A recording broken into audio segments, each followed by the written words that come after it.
consumer element that has changed that's giving us more concern, especially with potentially more tariffs coming. It's tough. I mean, especially if your market call is tied to anything trade or tariff related, which it almost has to be. The tariffs are stagflationary. It's not necessarily about tariffs or actual inflation. It's about inflation expectations. Once the market understands that this is actually coming through, that uncertainty starts to go away.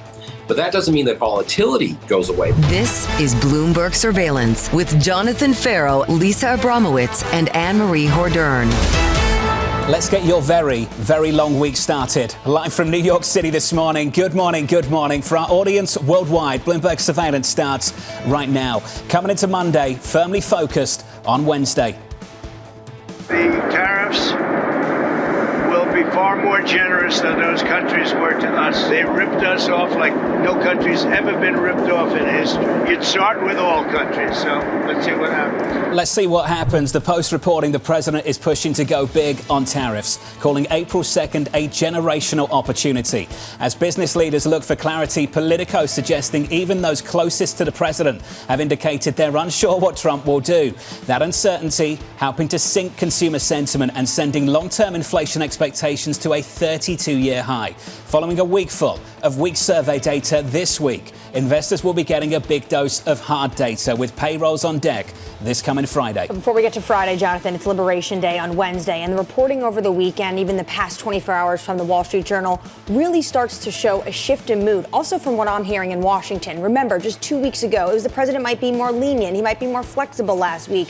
Someone turned around and said to me, more lenient from what? Maybe a 50% tariff rate that will come down. It looks like he's going to be a little bit more aggressive. The big question is that set in stone, or is that the opening salvo potentially for negotiations down the road? I think that's a major question for markets too. Annmarie, equities are down by 0.9% on the S&P. Mike Wilson joins us a little bit later from Morgan Stanley. The top of his note over the weekend, this week's reciprocal tariff announcement is likely a stepping stone for further negotiations, as opposed to a clearing event. Which one is it? Well, we don't know yet. But if it is going to be a stepping stone for negotiations, that means that uncertainty will be more pervasive in this market for the next few weeks and even months. Something also interesting is happening tomorrow. When President Trump came in, he directed his trade agencies, USTR Ambassador Jamieson Greer, to look into trade imbalances. That report is due to the president tomorrow, April 1st. A key question everyone in Washington is talking about is whether or not the administration will make that public,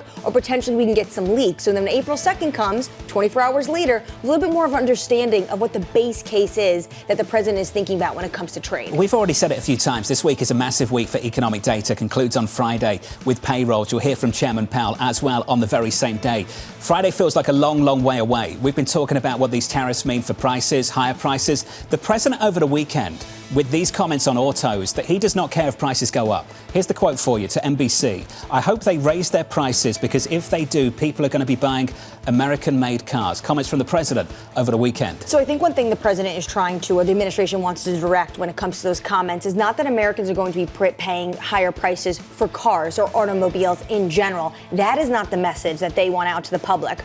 But they're leaning on the fact that for foreign cars, he wants Americans to buy American-made cars. The issue is you have American brands that import some of their cars into the United States, especially if you consider Mexico and Canada outside of the U.S. The forecasts are already changing on Wall Street. Some big moves over at Goldman Sachs. Look at this for a mix. These are the latest calls from Goldman. 3 Fed cuts.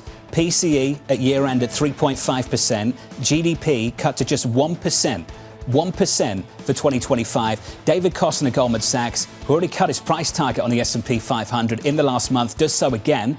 New target, 5,700. And we're only in March. And the issue is right now is that if you're taking your direction from Washington, the policy has been squarely focused on what President Trump can do unilaterally, and that's tariffs. We have yet to get to the end of the year when maybe there's going to be a more holistic approach when it comes to the Trump administration and their proposals. I'm talking about the deregulation and the extension of TCJA and maybe some extra tax cuts. Let's go through the markets for you. Equity futures right now down by 1% on the S&P 500. A bit into the bond market. Yields lower across the curve. A big hour coming up. Lori Calvasina of RBC with stocks on a 3-day losing streak. Robert Sockin of Citi as global economies prepare for tariffs. And Sucharita Kodali of Forrester as consumer sentiment plunges. We begin this hour with stocks falling as Wall Street awaits Liberation Day. Lori Calvasina of RBC writing with the S&P ending the week down more than 9% from the February high. The next few days are once again pivotal when it comes to the path of the US equity market from here. I'm pleased to say that Lori joins us now for more. Lori, good morning. It's good to see you. Good morning. Thanks for having me. Let's get to it. I mentioned David Costin. Just to re-clarify that, the target now on the S&P 500 for Goldman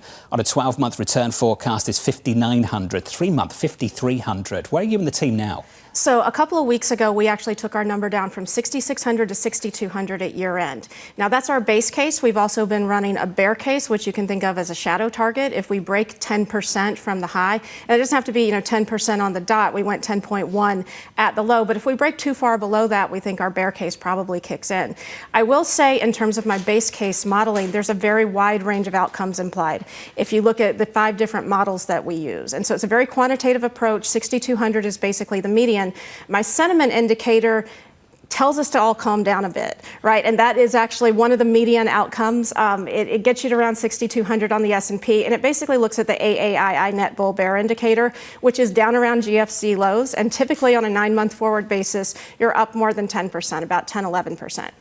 Putting that aside, 2 of my more bearish models are actually coming up with similar numbers to Costin's new target. And so that's weighing down that base case forecast. So my GDP modeling and my economists have taken their number down to 1.6 for the year.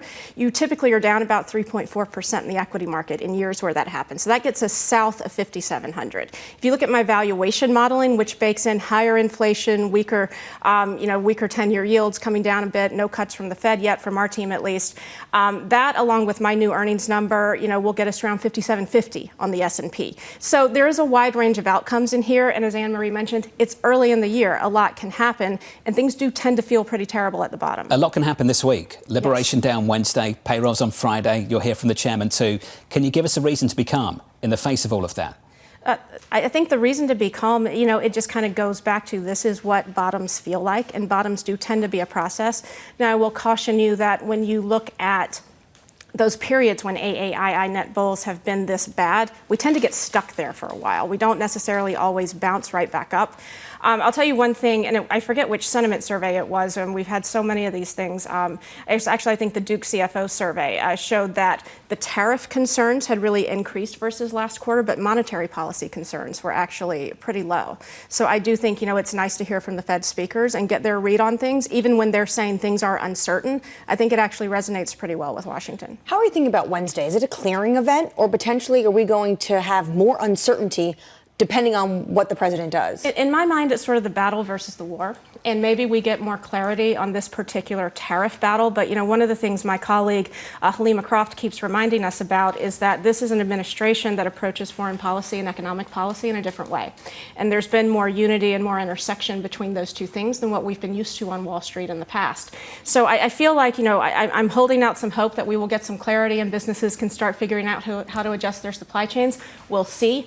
But even beyond that, I do think we're in a bit of a new world here, and it's going to continue to be tricky for people to navigate. If it is an opening salvo, though, and there's going to be negotiations, does that just mean corporate America has to continue to remain on the sidelines? They can't make decisions? Yeah, I think that's fair. And, I spent some time last week, sort of reading through consumer transcripts, trying to see, what companies are saying about the current environment, and kind of got sucked into a tariff discussion. That's not why I took up the project.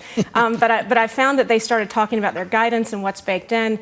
And, some companies are putting China in, not too many putting in Mexico or Canada, but there's just not really a lot of clarity from the companies on how to even think about this stuff. And so when I look at the rate of upward revisions to S&P 500 EPS forecasts, we're still getting like 40% to the upside.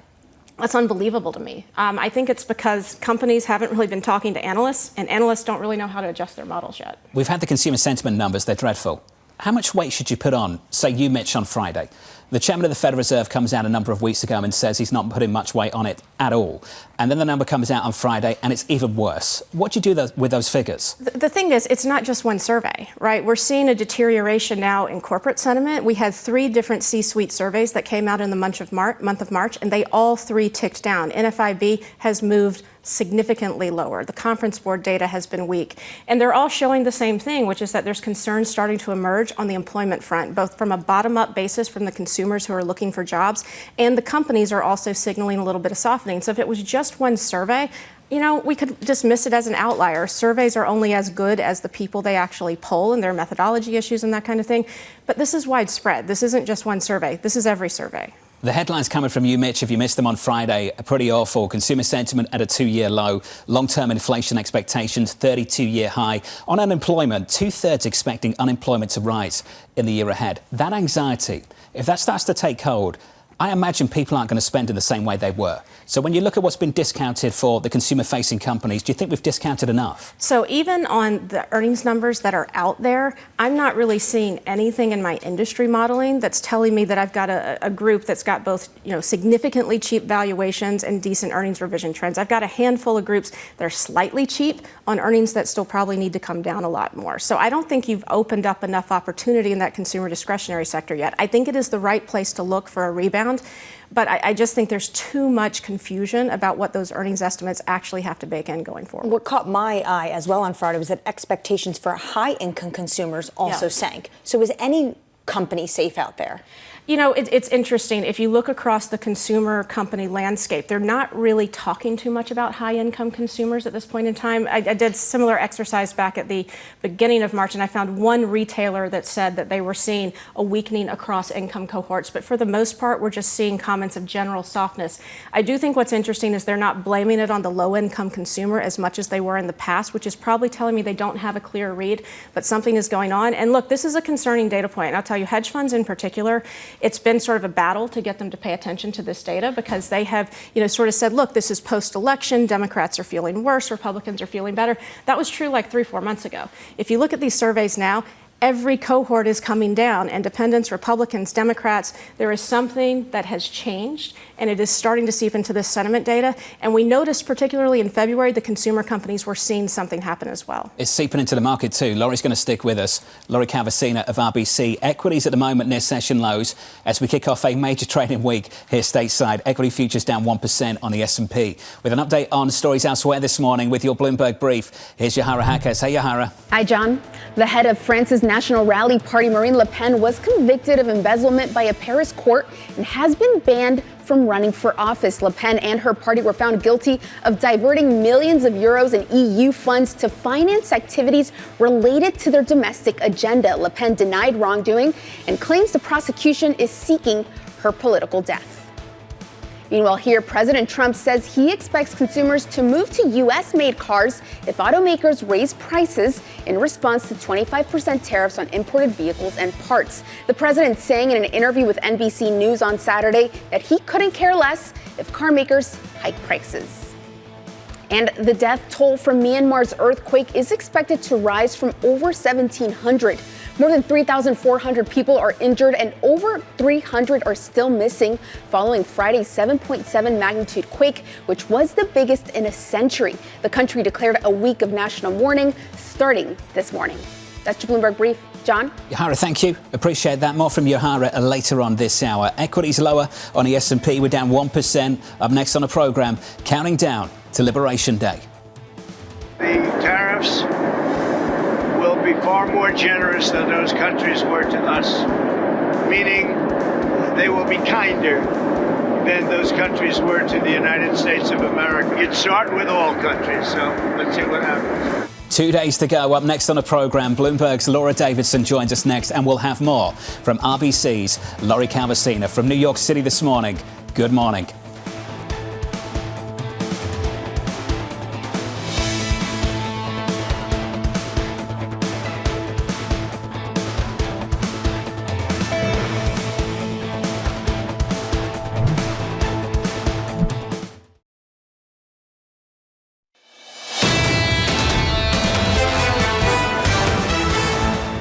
So here's a snapshot. 3-day slide on the S&P could become day 4. Equities right now negative by about 1% on the S&P. On the Nasdaq 100, we're down by 1.3. In the bond market, we receive a bid. Yields are lower across the board on a 2-year, 10-year and 30-year. 10-year bond yields down by 5 basis points to 4.1938. Tons of economic data coming up this week. Of course, Liberation Day is Wednesday. After that, you're going to hear from jobless claims, ADP, ISM, payrolls on Friday, and Chairman Powell speaking Friday afternoon. Do not miss that. Under surveillance this morning, we're counting down to Liberation Day. The tariffs will be far more generous than those countries were to us, meaning they will be kinder than those countries were to the United States of America. You'd start with all countries, so let's see what happens. There are many countries. I haven't heard a rumor about 15 countries, 10 or 15. So you're starting with all countries?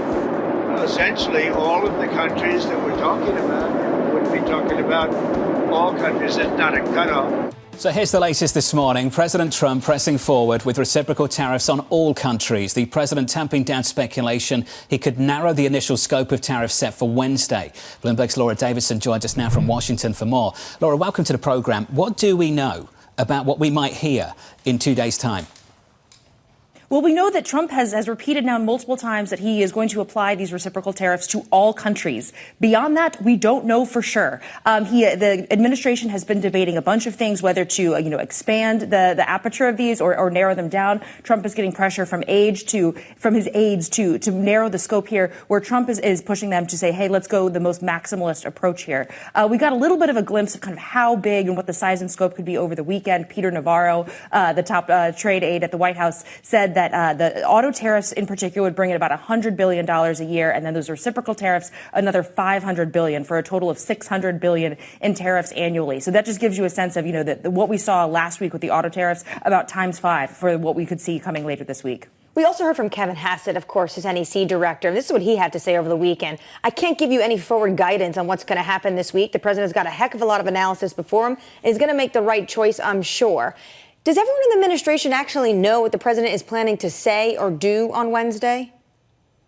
No, they don't. And there's a bunch of different options here. One is it could just be an announcement of some sort of study for future tariffs, or it could be anything all to, hey, there are tariffs that are going to go into effect, here in just a couple days. The thing that the administration is trying to do, this reciprocal tariff plan of looking at all of the tariffs as well as what they're calling non-tariff barriers, so things like value-added taxes or digital services taxes, and come up with some number. That's a very, very complicated task. This would be a bigger task than USTR, the U.S. Trade Representative, has ever done in the past. So there's some concern that just logistically they may not be ready for that April 2nd date. And Laura, of course, there's two things to watch tomorrow. We get that strategic document from Jamieson Greer that the president wanted done when he came into office, looking at all the trade imbalances between the United States and other trading partners. And on top of that, the Senate is also expected to have a vote on the use of IEEPA when it comes to Canada.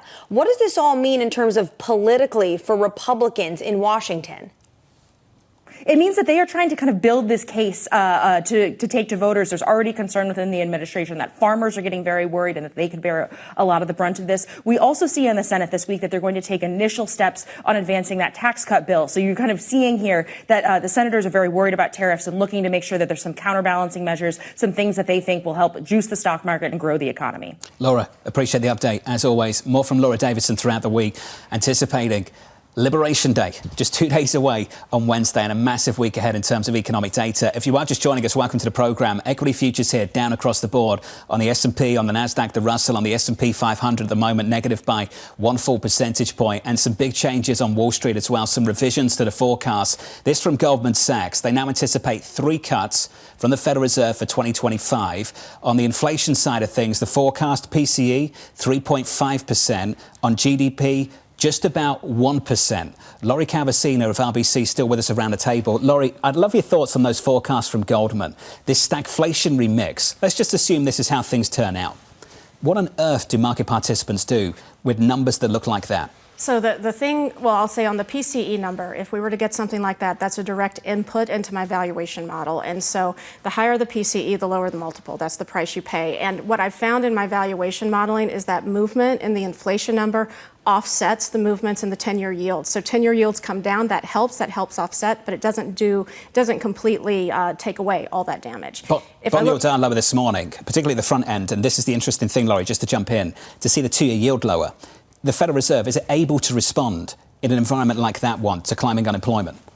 I think they're going to have to look at their mandate, right, and decide what the sliding scale is, right, because they've got these two twin pressures. They need to fight inflation. That didn't go so well before. The word transitory has been coming back into the conversation. I don't think anyone really wants to hear that word. My guess is maybe they err on the side of going with the labor market, but we're going to have to see what they say. At the same time, long-term inflation expectations are at a 32-year high, according to the University of Michigan. So how does the Fed do both? It's tough. And look, I will say from the inflation perspective, even if tariffs weren't an issue right now, there were plenty of economists that were still concerned that the inflation genie hadn't been put back in the bottle. And I know that's one thing we saw in looking at our corporate earnings analysis was just that inflation was something that companies were still complaining about at the end of last year when people weren't even all that concerned about tariffs. So if consumers are concerned about going out and spending, and at the same time they're also concerned about prices going up higher, they're not going to go out and spend, then companies need to basically make ends meet elsewhere. Are you expecting layoffs? Well, it does look from the survey data, right? Again, whether you're looking on the corporate side, and I stress looking on the corporate side, not just the consumer side, that seems like the lever they want to pull. And there was a big discussion about CapEx expectations coming into this tariff discussion, and everyone said, well, is this going to, make companies scale back on CapEx? And we're just not getting that color. What we are getting the color is on the layoff side. And I think what you're seeing in the consumer surveys is even if that fear is overstated, that fear is absolutely there. So you're starting to hear discussions of, is the consumer shifting? Are they retreating? It does look like it's a bit of both, but it does feel like savings are starting to increase. Laurie, as you know, this has only been one part of the story. We've focused on trade for the first 20 minutes of the programme, but big tech has been absolutely hammered. Tech's in a bear market, never mind a correction. Some of the biggest stocks on the planet are in a bear market, and that's got to do with overcapacity, and CapEx is part of that story too. So let's sort of think about the last week or so. The Alibaba chair came out and said that we could be in a bubble. Speculated about overcapacity in data centers. TD Cowen said Microsoft was pulling back in both Europe and the United States as well. It's just pressure ever since DeepSeek. How do these stocks bottom? So look, I would say on the DeepSeek issue in particular, we did see that companies after that came out, I think did a pretty good job of coming back and answering those concerns. And we, of course, hear all this concern about CapEx and the bubble issue. But I think what's really going on, John, is that you've got money coming out of the U.S. from European investors pulling it out. And if I think back the last couple years, every time I go to Europe or get on the phone with a European investor, all they want to talk about is tech, Mag 7, growth versus value. If you are pulling money out of the U.S. in terms of what their interest has been and in terms of the market capitalization of the indexes, if you're even doing it through the ETFs, you are pulling money out of those names. And so until we get that pressure on money coming out of the U.S. from European investors in particular, I think it's going to be very, very hard for that part of the market to work. Any reason to believe that stops anytime soon? So I will say we've been watching the EPFR data, and they have some data that will let you sort of isolate by geography. And we did actually see in last week's update the money in Europe. It sort of eased in terms of that outflow that we were seeing coming out of the U.S. I think it may have actually turned slightly positive. But what was interesting, John, when we looked on the U.S. side, U.S. investors started taking money out of the U.S. So the Europeans may have calmed down just a little bit for a minute, and then the U.S. investors, kind of stepped up and took over the selling pressure. Laurie, just wonderful to catch up with you. Massive week ahead. Laurie Calvasina there of RBC, breaking down expectations. There's been a major sentiment shift so far this year from the United States back towards Europe. Can that stick in the face of the kind of tariffs we might see in 2 days' time? Well, if it's a universal tariff or even if it's a reciprocal tariff plus, remember the VAT that they want to make up for, you could be looking at a tariff rate on European imports of potentially minimum 15% and as high as 20% or even more. So at that point, do you see the flows start to reverse and the stories start again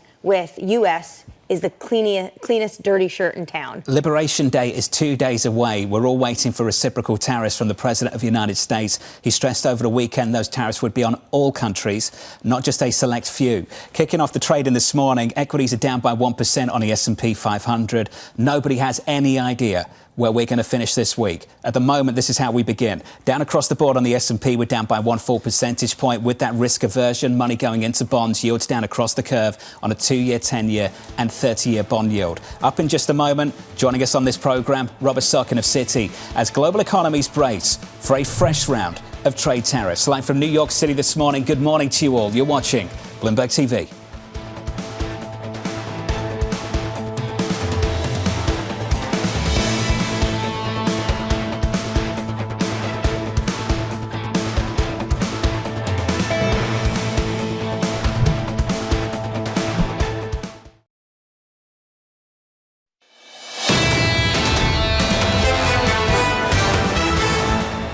Three-day slide on the S&P. Here's day 4. We're down 0.9% on the S&P 500. The S&P, 5 losing weeks out of the last 6. Friday, the second worst day of the year so far. We're down on the month by 6%. The worst so far, going back a couple of years. On the Nasdaq, we're down by 1.3%. With 3 hours away from the cash open, let's get you some morning movers with Yahara Hacker. So, Yahara. Hi, John. We'd start with Tesla shares down 4.6%. And leading the Mag 7 lower on this jittery Monday morning. And this is after Musk had some pretty sobering words about his role on President Trump's Doge team and how that's affecting Tesla. He spoke at a town hall in Wisconsin and said the Doge job is costing him a lot and pointed to the shares plunging. I will note they are down 45% since their December peak. Next up, we have Oracle shares. Those are also down 2% after we reported that the FBI is investigating a cyber attack at the company, which led to the theft of patient data.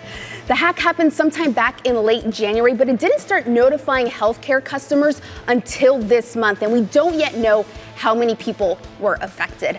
And last up, we have the latest member of the Nasdaq Core Week. Those shares are down nearly 4% here after the company had a muted first day of trading Friday. It was seen as a test for the IPO market and, of course, meant to test investor appetite for a pure AI play company. But it seemed to fall short at a time when we know we've seen tech struggling overall. And today, not looking any better. John? The hits keep coming for the AI trade. Yahara, thank you. More from Yahara later on this hour. If you are just joining us, futures down across the board. A bit into the bond market. Bond yields lower on a 2-year, 10-year and 30-year bond yield. On our radar this morning, President Donald Trump saying reciprocal tariffs will target all countries. His comments tamping down speculation that he could limit the initial scope of tariffs set to be unveiled this coming Wednesday. So the tone had shifted from universal tariffs on the campaign trail and inauguration. And then the last 2 weeks, 3 weeks, this word reciprocity. We're going to look country by country and potentially the scope will only be the dirty 15. The president put that to bed yesterday, saying, no, I'm looking at all countries. And now the reporting you're seeing, whether it's the Washington Post or the Wall Street Journal, looks like this universal tariff is back in play. The question is, how high is it going to be? And the bigger question for this market is this an opening salvo for deals, or is this going to be the new way of trade when it comes to Trump 2.0? Negotiations are a clearing event. I think the market's just hoping it's a clearing event and we can move on, but that's hopeful. Wishful thinking in the minds of many right now. The president said this over the weekend. The tariffs will be far more generous than those countries were to us. We've heard that repeatedly. What is that? Is there any substance in that line at all? I think what he's saying is we are going to be kind, lenient, flexible, but I think you need to think about where the base case is. So potentially we're going to be kinder to European autos than they've been to us over the past few years, one of his biggest grievances.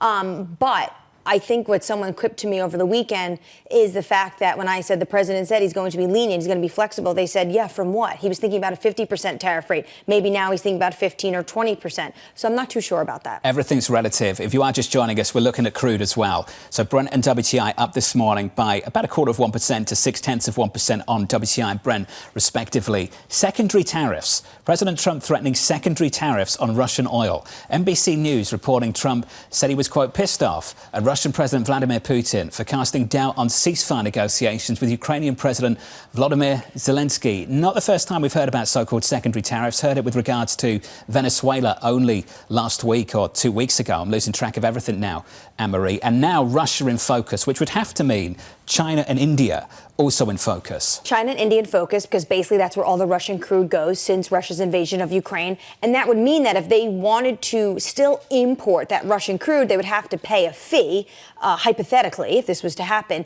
to the United States. I would also say when the president was talking about this, when you read the transcript from NBC News, he pretty much interchanges tariffs or sanctions. But basically, at the end of the day, what he is saying is if Putin doesn't come to the table, and I have reporting that he wanted to see a full ceasefire by April 20th, if Putin doesn't come to the table, there potentially is going to be more financial penalties. Played golf with a Finnish leader over the weekend.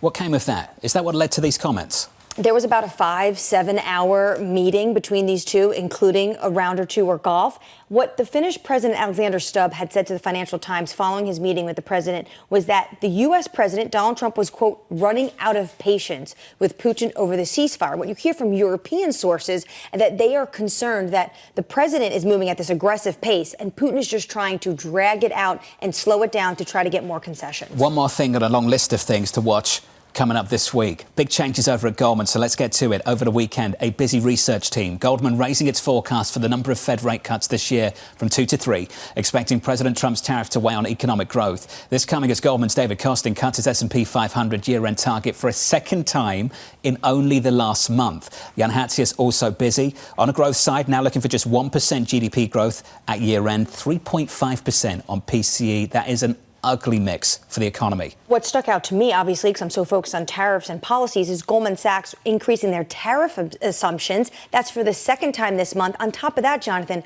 raised their 12-month recession probability from 20% to 35%. That R word is something that this administration does not want to see circulate. So Goldman offering a 3-month forecast, a 9-month forecast, and a 12-month forecast. So these are the numbers: 5,300.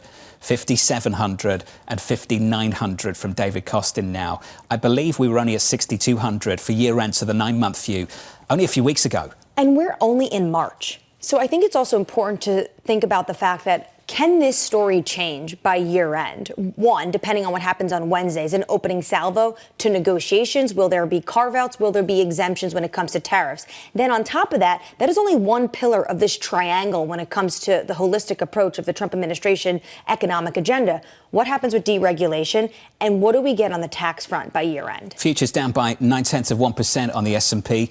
Global economies bracing for President Trump's Liberation Day. Robert Sockin of Citi writing this: for 2025, the global economy is feeling the effects of a marked transition of President Trump's policies. We see global growth this year running at 2.6%, down from 2.7% in our previous forecast. Robert joins us now for more. Rob, good to see you. Morning. Very marginal change to the forecast from you. Some bigger changes elsewhere. Why the small change from you and the team? There are a couple competing factors. Even though China has been facing a lot of risks and actual headwinds from the tariffs of the Trump administration, we raised our forecast there from 4.2% to 4.7% on the back of some signs that momentum's picking up there, a little bit of the AI story as well. At the same time, we lowered our U.S. forecast by about 50 basis points due to an increase in expectations for higher tariffs by year end. So when you net all of those competing factors out, you get a little bit of a change in global growth. But I think the risks here are distinctly to the downside. Let's focus on the U.S. piece of it. You talked about the downgrade. Where are you now? We're at around 1.9%, so we would have been somewhere closer to the mid-2s before this. So it's said about 50 basis points less growth due to a higher expectation of tariffs. Also about 50 basis point higher inflation forecast, somewhere in the high 2% range, 2.7, 2.8 probably by year end. And again, that's in a 1 month change. And really, the tariffs could get even higher than we're expecting our base case. Growth can get even lower, inflation could get even higher. So that's where the risks are. What is your base case for tariffs? Well, before Trump came to office, the U.S. effective tariff rate on all imports was a little over 2 percentage points. We're expecting that to rise by year end. So there could be a lot of noise, a lot of things coming on and off, about 10 to 15 percentage points. If we get that lower end of the range, that's already the highest effective tariff rate since the 1940s. And we could get, as I said, I think the risks are we get to that 15-point rise. So you're looking at a universal tariff, not country by country reciprocal tariff. We're looking at, and there's a lot of different ways you could get there. We don't expect that large tariffs on Canada and Mexico will stay. We think they're moving towards a deal eventually in that space. So our base case is a mix of the China tariff sticking, reciprocal tariffs defined kind of traditionally, which would mostly hit emerging markets, just which countries have higher traditional tariff rates than we do, and sectoral tariffs. So things like the car tariffs that we saw. I think we'll get things on like pharma, other major products. And that's how we kind of get to that range. So not universal, but still you could get there. How do you price in the retaliation we can maybe expect from all these trading partners? I think that's really a big question. So right now, that 0.5 point off U.S. growth I mentioned, that is assuming probably what I would describe as minimal retaliation from trading partners, so very little. And I think what we've seen from a lot of different counterparts is they're very hesitant to put large-scale tariffs on their own consumers and really get into a large-scale fight with the Trump administration. If you were to get kind of tariffs of similar size placed on by other countries, you could get 3 times the effect that we have as a drag on the U.S. So not 0.5%, but something like 1.5% off U.S. growth. Let's get to the calendar this week. JOLTS, ISMs, ADP, jobless claims, payrolls, and a whole lot more. We've seen the survey data, pretty convincingly bad. Are you expecting it to show up in the hard data as soon as this week? That is the key question. If you look at, there's kind of 2 different worlds in the U.S. data right now. All of the soft data measures, the consumer, the business, financial markets, those have all retreated significantly as the Trump administration policy uncertainties have played through. Hard data, more mixed, holding up pretty well, especially the labor market. Unemployment rate still looks pretty low. Jobless claims still very low, even in areas where you might be more concerned, like around the D.C. area with a lot of the layoffs that have been happening there. So we think the data are going to hold up still pretty well now. But so we're not going to see that really bleed in yet. But of course, again, the risks are that you start to see that more significantly. It's stunning to see the data where it is, the survey data. You've really got to take a step back and think about where it is right now. We're talking about levels exceeding where we were when inflation was approaching double digits and the Fed was hiking by 50, 75 basis points at each meeting with no end in sight. Are things really that bad compared to where they were back in 22? Yeah, and it's a good question. And when and again, we have to take it with a grain of salt because some of these surveys, when you look at, there's a big difference in political affiliation and what they expect on the economy. And as we know, we saw in prior years in this cycle, consumers at times were very upset if you look at the consumer confidence measures, but they kept on spending and the consumer performed very well. So we have to see how it actually translates. But I think this is the big risk for the Fed that they have to monitor is a lot of the soft data are telling them that things are going to get worse. Hard data kind of mixed, a lot of noise in the first quarter, but overall okay. And they're going to have to see how that balances out and monitor all these things closely. It's a very difficult time to be forecasting the economy. How concerned are you that this becomes a self-fulfilling prophecy? Yeah, and that 0.5 point off of growth I mentioned for the U.S., I would describe that as really kind of the pure tariff effect, not really baking in a lot more of that uncertainty, spiraling into a self-fulfilling prophecy. But I do think that's a big risk, especially because what we've seen in the U.S. is it's been increasingly upper income consumers that have been driving the consumption cycle. And not only are we seeing things like confidence come off, but with equity prices coming down, that could have a negative wealth effect. And this really could feed into, even though those consumers still have fairly good labor market prospects, still have jobs, that could feed into them pulling back, at least temporarily. So I think that's another huge risk on top of the how high do tariffs go. We've spent some time talking about the stagflationary-like forecast coming out of Goldman Sachs, led by Jan Hatzius and the team. I'd love to know from your perspective whether that's a mix that this Federal Reserve can respond to. If you have growth coming down to 1, you don't, but let's run with it. You have growth coming down to 1 and PCE up there at 3.5%. Can the Fed cut rates? That is a really difficult balancing act. I think if you end up with a forecast where growth is somewhere in the 1% range, risk to the downside, inflation is kind of in the upper 2s, that's a spot where I think the Fed can focus more on the growth side of its mandate, less on the inflation side, and really cut rates. I think once inflation starts to pick up above 3, especially if it's broad-based, if we start to see things like the tariffs going into spilling over into services inflation expectations higher, it's going to be very difficult for the Fed to cut significantly. So I think when you get above 3, that's when it gets a little dicey and it's quite uncertain. The central banker's dilemma. We should call it the central banker's nightmare. Downside risk to growth and upside risk to inflation. If we get it, it's tough to see how they'd respond to it. Robert Sockin of Citi, good to see you. Rob, thanks for your time. Equity futures recovering somewhat. We're still negative by 0.9% on the S&P 500. With an update on stories elsewhere with your Bloomberg brief. Here's Yahara Hacker. Say, Yahara. Hi, John. CK Hutchinson shares fell the most in nearly 2 weeks on reports that billionaire Lee Ka-shing may delay signing a deal to sell the company's Panama Canal ports to a consortium, including BlackRock. Trump has touted the deal as a win, but Beijing views it as a threat to its trade interests and has reportedly ratcheted up criticisms of the deal. Meanwhile, more on Elon Musk's rally yesterday in Wisconsin. The billionaire head of Doge questioned the relevance of the Federal Reserve, saying, why are there so many people at the Fed and what do they do? Musk went on to say he thinks the magic 8 ball could do a better job with interest rates than the Fed. And President Trump isn't ruling out running for a third term as president. He told NBC News there are methods that would allow him to run again. The 22nd Amendment, though, to the Constitution enacted after FDR was elected to a fourth term in 1944, prohibits presidents from being elected more than 2 terms. That's your Bloomberg Brief. John? Yohara, thank you. Can we squeeze some baseball in next time? Annmarie has thoughts on that torpedo bat. Got a lot of thoughts, haven't you? It's MLB approved. People were using it last season. Aaron Judge isn't using it.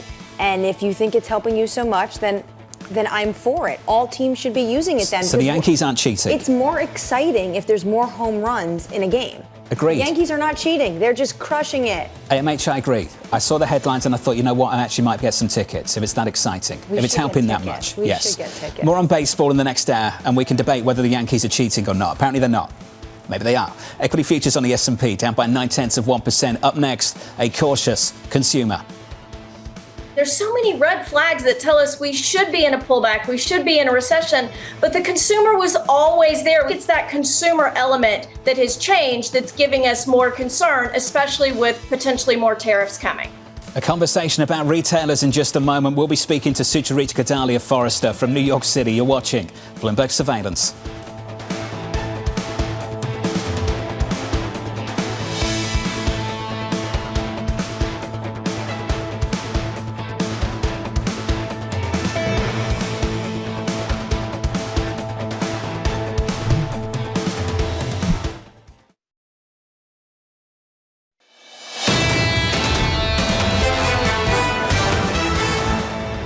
Equities down and Wall Street adjusts. We're down by 0.8% on the S&P. Had cuts on that target from Goldman, RBC and Barclays. Goldman go twice. Started the year at 6,500. That was the original forecast for year-end 25. Cut to 6,200. Now reduced to 5,700 on the S&P 500. The Nasdaq lower too. We're down by 1.2%. Under surveillance this morning, a cautious consumer. There's so many red flags that tell us we should be in a pullback, we should be in a recession, but the consumer was always there. We talk about a Fed put or a Trump put, but really it was the consumer put for the longest period of time. Consumers are starting to pull back, and you get in that negative feedback loop. As the consumers start to pull back, it's that consumer element that has changed that's giving us more concern, especially with potentially more tariffs coming. So here's the latest this morning. Concerns about the consumer mounting after UMich consumer sentiment tumbled to a more than 2-year low and inflation expectations spiked to a 32-year high. Sucharita Kodali of Forrester writing, retailers holding steady, but around the same pace as inflation. This suggests that consumers are definitely more cautious. Sucharita joins us now for more. Sucharita, you heard those comments there. Do you believe we are in that so-called negative feedback loop? For sure. The consumer has definitely had very, very negative shopper sentiment for some time. The big difference is that they're actually spending lower now. There was a lot of cognitive dissonance following the pandemic where consumer sentiment was low because of the inflation numbers, but yet the spending numbers were really high and they were really outpacing inflation. We're not seeing that anymore. We're seeing sectors like, for instance, food and beverage, which were doing really, really well, and typically is the signal that people are still able to spend discretionary funds. They have discretionary funds. Those seem to essentially have evaporated, and the consumer is spending less. And that is really the signal that everyone is going to be looking for. Consumer sentiment was just sort of a concerning factor, and it certainly affected elections and things like politics, but they didn't actually affect business. And now that we're actually going to see that in retail. The numbers we've seen on the survey side have been shocking. We have heard from a handful of companies, if you've alluded to. We heard from Delta Airlines over the last month or so. We heard from Lulu just last week. Sucharita, going into earnings season, do you believe we have sufficiently reset expectations or not yet? Well, I think that there probably is still, to some degree, a level of a correction coming. Certainly the market is down, and many of these retailers are down to their lowest level in the last 12 months. But there may very well be more to come, because I don't expect that they are going to improve any of their expectations in future earning calls. And we also have the challenge with consumers pulling back. And if consumers are actually going to be spending less, their numbers are going to be much softer than they were last year. So I think that could really have some negative repercussions for everybody's valuations. Sucharita, we're not going into, go ahead. Well, when it comes to the C-suite and expectations, how much are they going to blame a lot of this on policy out of Washington and the tariffs we're expecting on Wednesday?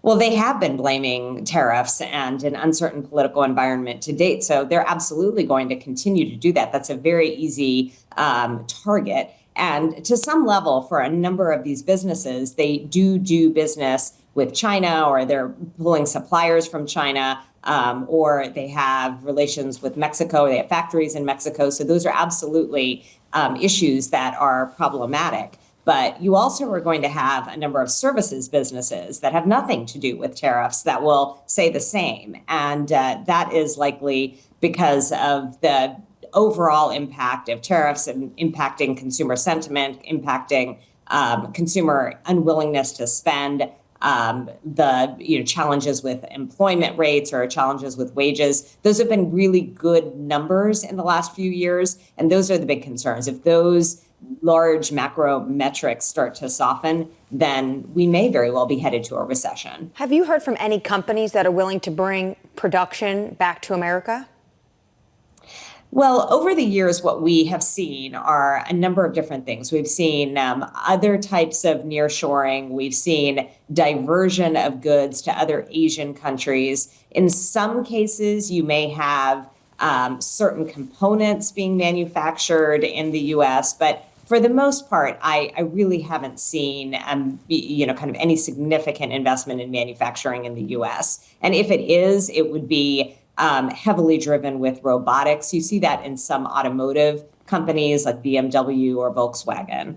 Sucharita, got to leave it there. It's good to catch up. Sucharita Kodali there at Forrester, following that dreadful consumer sentiment number from New Mitch on Friday, and looking out for what it means for the retailers in the United States following additional tariffs from the president, and more still to come this Wednesday, Liberation Day, 2 days away. Some breaking news out of Paris, France we need to turn to. This is the latest from our team here at Bloomberg. The right-wing leader Marine Le Pen convicted of embezzlement and barred from running to be France's next president. We heard a little bit earlier on this morning that judges at the criminal court in Paris found Le Pen and her party guilty of diverting millions of euros in EU funds to finance activities related to their domestic agenda. And this is the punishment: sentenced to 2 years in prison, 2 more suspended, and given an immediate 5-year election ban, which would take out, of course, any potential of running in 27. Absolutely. That crushes her ambitions of taking over Emmanuel Macron in 2027. Of course, we have seen her over the course of years, over the decades, really start to rise when it comes to polling in France.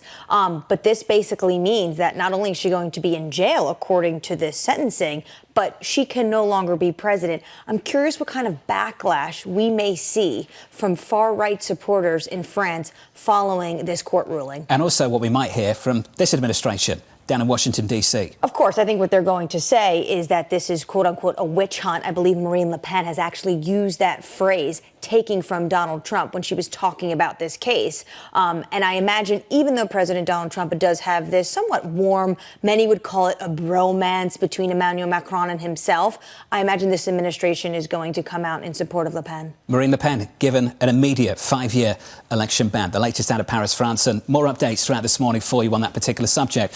Next on the programme, we'll catch up with Mike Wilson of Morgan Stanley, Henrietta Treyz of Veda Partners, Vikram Malhotra of Mizuho, and Cristiani of JPMorgan Private Bank, with a massive week coming up. Payrolls on Friday, lots of data in between. You'll hear from Chairman Powell too, but the main event on Wednesday, April 2nd, so-called Liberation Day in America. From New York, the second hour of Bloomberg Surveillance, up next.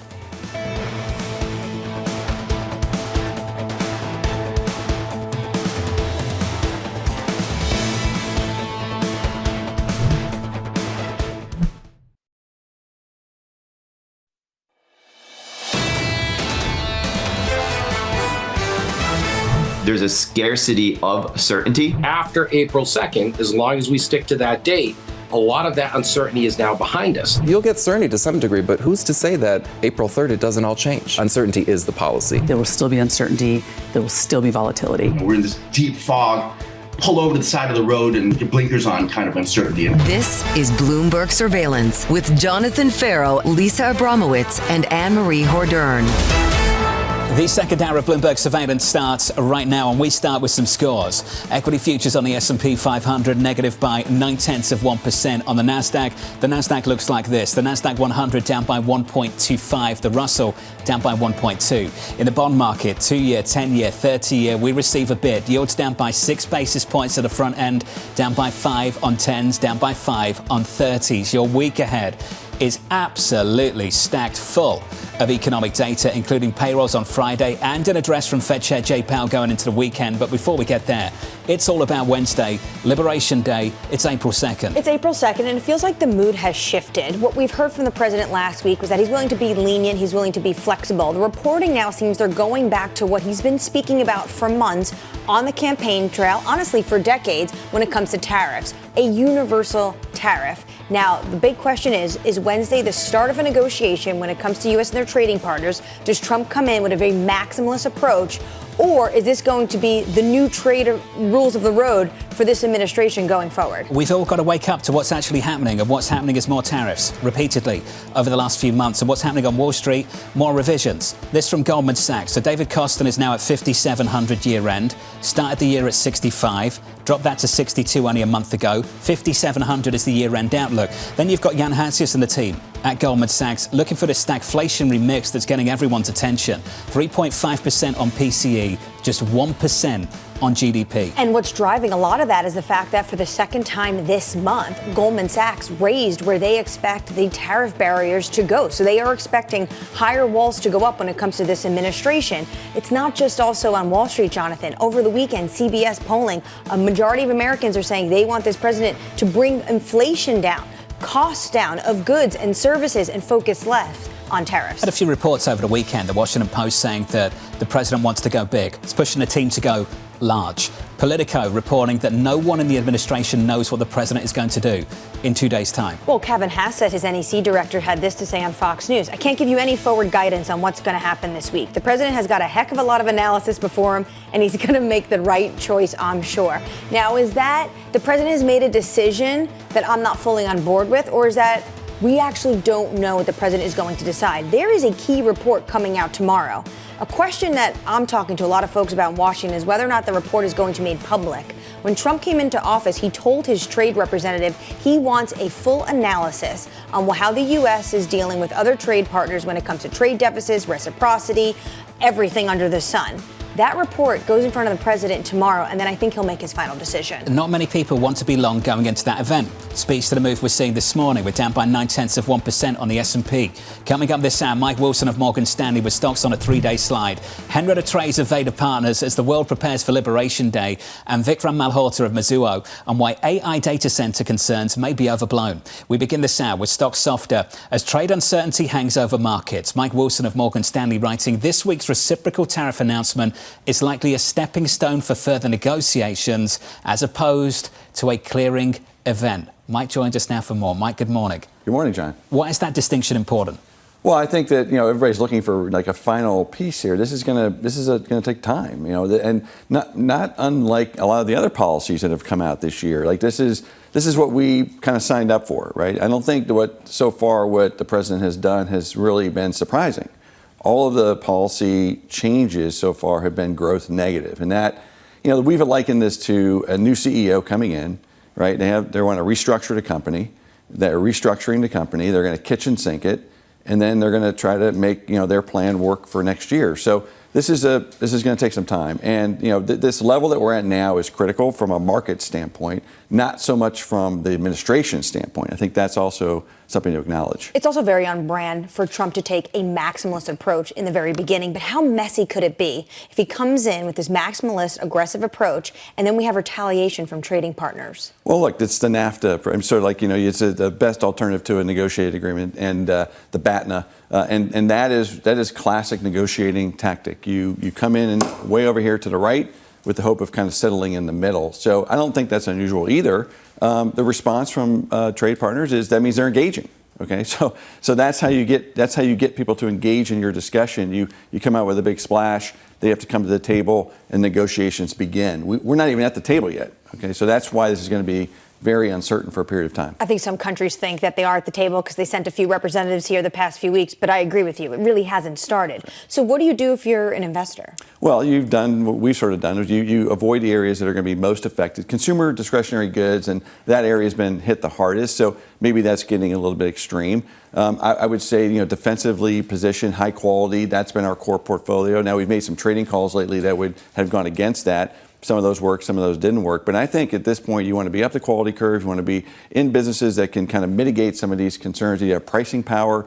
You have the ability to kind of move production around. You can take inventory on to kind of buffer this for 60 or 90 days, which we've seen all of those mitigation strategies, something we wrote about in our note today. So those are the kind of companies we want to own in this period of time. I do believe there will be a clearing event at some point this year, but we're not there yet. Some of the changes you have made that are working, let's talk about them. International, DAX this morning, down 2%. Nikkei overnight, down 4%. International starting to turn. Subtle change from where we were over the last month or so. What's changing? Well, that's right. And so last week's note, we kind of made the call that U.S. probably does better than these other regions because at the end of the day, those regions you mentioned are most sensitive to global trade, particularly Japan. So the fact that was down 4%, I think, is another sign that, hey, actually the market now is laser focused on this tariff or trade issue as opposed to some of the other issues that it's been kind of worrying about here. So that relative value, if you will, still looks good to us. It may happen in a down tape, okay, which is also something to consider because the U.S. is still the highest quality market in the world, and in a uncertain world, high quality will outperform. But you think those European longs that have built up over the past few months, they might be in trouble here? I think that's right. I think there's a little extension. And, our European strategy team is in the same page. There are some good things going on in Europe that haven't been happening for decades potentially.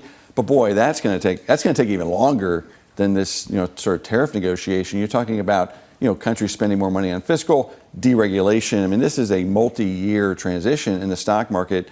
Some cases up 15, 20%. So besides Rheinmetall or any other industrial military company in Europe, do you like anything there? Well, I think the financials have been still a place to think about that have a potential structural change, a benefit in that regard. I think things that have levered to the consumer. But once again, these kind of got extended, and from my standpoint, I think there's better value now in the U.S. in some of these areas. I'm sure you saw the new numbers coming out of Goldman Sachs and the team.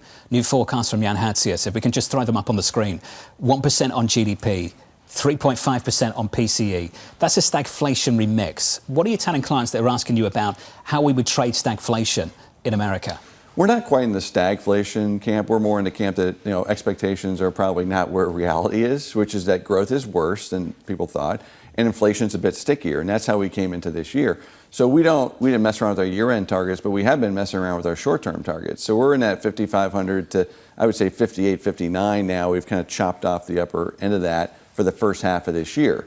I'm not willing to throw in the towel yet completely on the full year because, as we've been saying, the good stuff of the policy changes that we expect could start to feed into the equity markets by year end. Could we push that timing out 3-6 months? Sure. But right now we're still in that 5,500 to 6,100 range with probably a truncated upper band. And now if you get universal tariffs, which is something that we talked about in this morning's note, then that lower half, that lower end of the band maybe comes down. So if we break down this week and universal tariffs are the reason, we could see something even lower than 5,500 in the short term. Can we talk about the rebalancing you're expecting, though? The ultimate vision of this administration and why you still believe the more complete policy mix is still bullish? Yeah, I think it's constructive. I'm not sure it's wildly bullish because, valuations were probably the biggest constraint coming in. I think it's bullish for a lot of parts of the market that have underperformed for the last 3 or 4 years. Our vision, or I think the administration's vision, quite frankly, is very simple. They want to effect a slowdown in government. They want to kind of liberate the private economy through things like deregulation, keeping tax rates lower. Maybe tariffs are part of that storyline, fine. And that transition from kind of public government allocation of resources to private enterprise allocation of resources actually leads to a broadening out, something that's been absent really for the last 2 or 3 years. Something we've talked about here many times is this crowding out feature. of the government crowding out small businesses, crowding out the average consumer. And look, I think they've been crystal clear in sort of their messaging. It's not going to be fun for a period of time. Okay, we have to sort of detox, as the Secretary Treasury mentioned. That there's going to be an adjustment period, as the president has said. So it's been crystal clear what they've been doing. The whole eat your vegetables, then get a dessert. When it comes to the dessert, we're only talking about current policy extension. How exciting is that for the market if you're just talking about an extension of TCJA when it comes to tax cuts and not actual additional tax cuts? Well, okay, so what you're talking about is fiscal stimulus, and that's what we have to detox from. So we don't need more fiscal stimulus. We need less fiscal stimulus. We need the private enterprise of America doing organic growth. But if taxes are going up on sales goods, don't you need more tax cuts for individual? Well, that's the idea, is that we're going to keep taxes lower, maybe lower them further if tariffs, A, bring in revenue, and B, there's a negotiating ploy. So we'll see. I mean, this is going to be very messy, and this is not going to be easy transition. But John asked, what is the bullish story, over the next 12 months? I think it's that, and it's going to be a lot of uncertainty. But I still think that is the plan. I still think what I see so far is a direction in that manner. And look, stock operators and financial market operators are just going to have to deal with this adjustment, and that's the consternation right now. We're attempting to deal with it right now. Mike, it's good to see you. Going to stick with us. Mike Wilson there of Morgan Stanley. Equities near session lows, down 1% on the S&P. Underperformance, though, on the international stage. You're seeing the DAX down 2%. Overnight in Japan, down by 4 percentage points. With an update on stories elsewhere this morning with your Bloomberg Brief, here's Yahara Hacker. Say, Yahara. Hi, John. French far-right leader Marine Le Pen has been barred from running in the 2027 presidential election. Le Pen was convicted of embezzling millions of euros by a Paris court this morning and now faces 2 years in prison. A judge suggested she may serve her term under an electronic bracelet. Meanwhile, Israeli Prime Minister Benjamin Netanyahu's office says it sent a counteroffer to mediators after reports Hamas had agreed to a proposal for a new truce. Israeli media say Hamas agreed to release 5 living hostages in exchange for a 50-day ceasefire. Meanwhile, Israel has started ground operations in southern Gaza while continuing airstrikes throughout the Strip. And in sports, the Yankees are off to a blistering start to the season after sweeping Milwaukee over the weekend. The Bronx Bombers lived up to their nickname, exploding for a franchise record-setting 9 home run game on Saturday, including 3 from captain Aaron Judge. Their 36 runs through their first 3 games are the most in Yankee history. That's your Bloomberg Brief. John? Yahara, thank you. Mike, do you want to settle this? Are they cheating or not? What's going on? It's not cheating. They're doing what they should be doing. They're finding better ways to hit more home runs. But we'll see how the baseball purists feel about that. And Aaron Judge is also not even using this torpedo bat that everyone says they're cheating with. And people used it last season, and it's MLB approved. I just think haters want to hate when it comes to the Yankees, and they're finding any reason to do it. Case closed, apparently, on Bloomberg Surveillance. Up next on the program, counting down to Liberation Day. The tariffs will be far more generous than those countries were to us, meaning they will be kinder than those countries were to the United States of America. You'd start with all countries, so let's see what happens. You'll see what happens in 2 days' time. Henrietta Treyz of Veda Partners joins us next, and we'll have more with Mike Wilson of Morgan Stanley. From New York City this morning, good morning.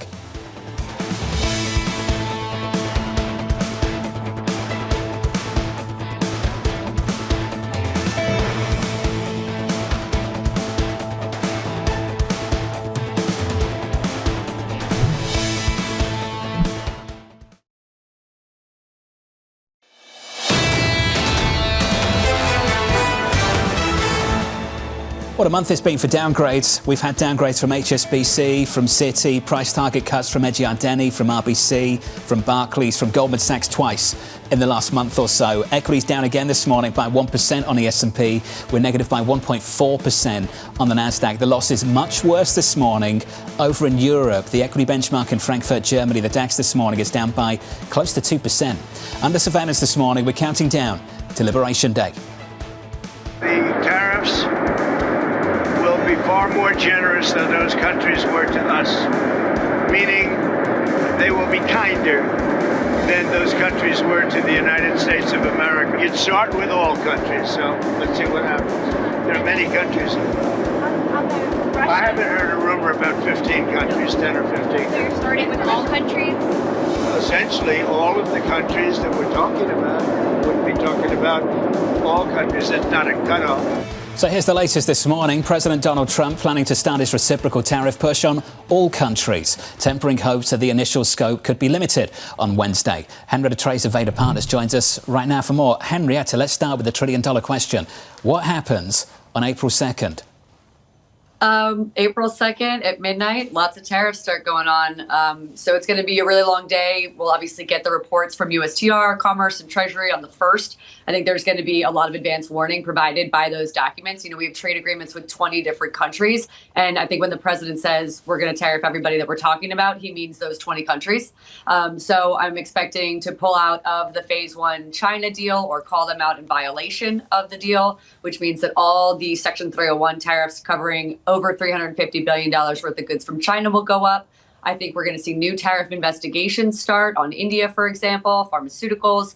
I think there's going to be new tariffs under Section 232 and IEEPA across the auto sector. I'm very wary about auto parts. I think that'll be sort of a secondary event that happens in a couple months' time should any of the nations like the EU not come to the negotiating table sufficiently. It takes a long time to get through. There's a lot coming. Henrietta, what do we see that can happen almost immediately when it comes to IEEPA or 338? Or is that going to specific countries or is that going to industries? IEEPA is specific countries and industries, although Section 232, the national security justification, is really where a lot of the sector-specific items go. Lumber, copper, dairy, things along those lines would be a Section 232 tariff. My biggest concern with any rationale that's not IEEPA or even 338 is that there's no time horizon to take them off. The Section 232 tariffs on steel and aluminum have been in effect for almost 8 years.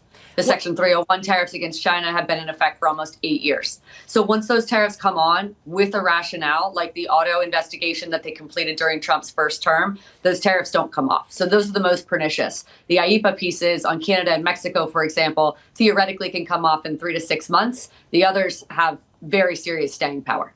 Henrietta, when it comes to how the president is approaching Wednesday, he said we're going to start with all countries. Is that where he's going to end? That's a fair question. I think we start with about the 20 countries that we have trade agreements with. That's what the agencies have been tasked with doing. But I see the potential for expansion before we see any pullback. So, for example, there's no investigation into India. I mentioned that at the outset. I think we have a lot of issues with India, from trade in pharmaceuticals, generic drugs, the trade in services deficit. Those are all sort of institutional issues that we know USTR Greer had during Trump's first term. And I would expect to see a really long drag to any approach to India. So I think a lot more are going to come on in the next 4 years of Trump's term than necessarily come off. Although Canada and Mexico should be excluded, especially USMCA compliant pieces. That trade deal needs to be re-agreed to by next summer. When it comes to what the Senate is also going to do tomorrow, there's supposed to be a vote on a Democratic resolution blocking Trump's use of IEEPA when it comes to Canada. How difficult is that going to be for some Republicans, whether or not they're going to say yay or nay? Well, just think about it. There's already reporting that we're going to see a bailout for the farmers, which is widely represented by Republican lawmakers in the United States Senate, including the Majority Leader, John Thune. I think it's fascinating to see tariffs go on our closest trading partners, and Republicans, who just were a couple years ago were the party of free trade and 0% tariffs, now have to get behind the president's justification for fentanyl from Canada being an international economic emergency. So you're going to see some serious backpedaling, which is compounded by the election losses that Republicans are seeing across the country. Obviously, with the Elise Stefanik seat in upstate New York, but just this past weekend on 4 amendments in the deep red state of Louisiana, where Democratic voters turned out after being sleepy for 6 years and crushed 4 amendments. We're going to see that in Florida in 2 different districts, the 1st and the 6th, to see what the margins look like. Is it still Trump plus 30, plus 40? Or is it now something that Republicans should be more concerned about going into the midterm? It's a very big vote tomorrow. How much pressure are Republicans under to make sure they get TCJA extension done sooner rather than later? Tons of pressure. It has to be done. I think the best triggering mechanism is the X date for Treasury. So we know that we've gotten estimates from outside advisors and CBO that suggest late July to even mid-October is the time horizon. But all the staff on the Hill, which I used to be one, are making sure that we're hearing from Treasury Secretary Bessent. And he's not going to report that date until May. And it really is going to depend on tax receipts. So it's disconcerting when you see DOGE going in and firing IRS employees. It expands the tax gap.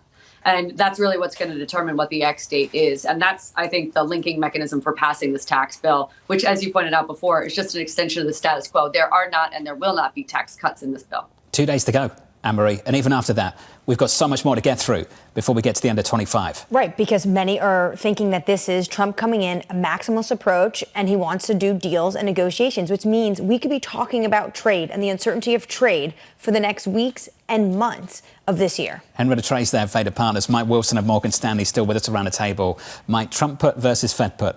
Who blinks first and why? Well, I mean, I've taken the view that it's probably the Fed because growth is deteriorating further here. Now, in other words, I think that the concern around tariffs on what that's doing to inflation is it kind of gave the Fed an excuse to take a break. Let's not forget the Fed cut 100 basis points last fall, really in the absence of any labor issues. So the question is, we're digesting that. Also, the back end of the bond market rates went up during that period. So I think the tariffs provide a nice excuse for the Fed to take a pause here.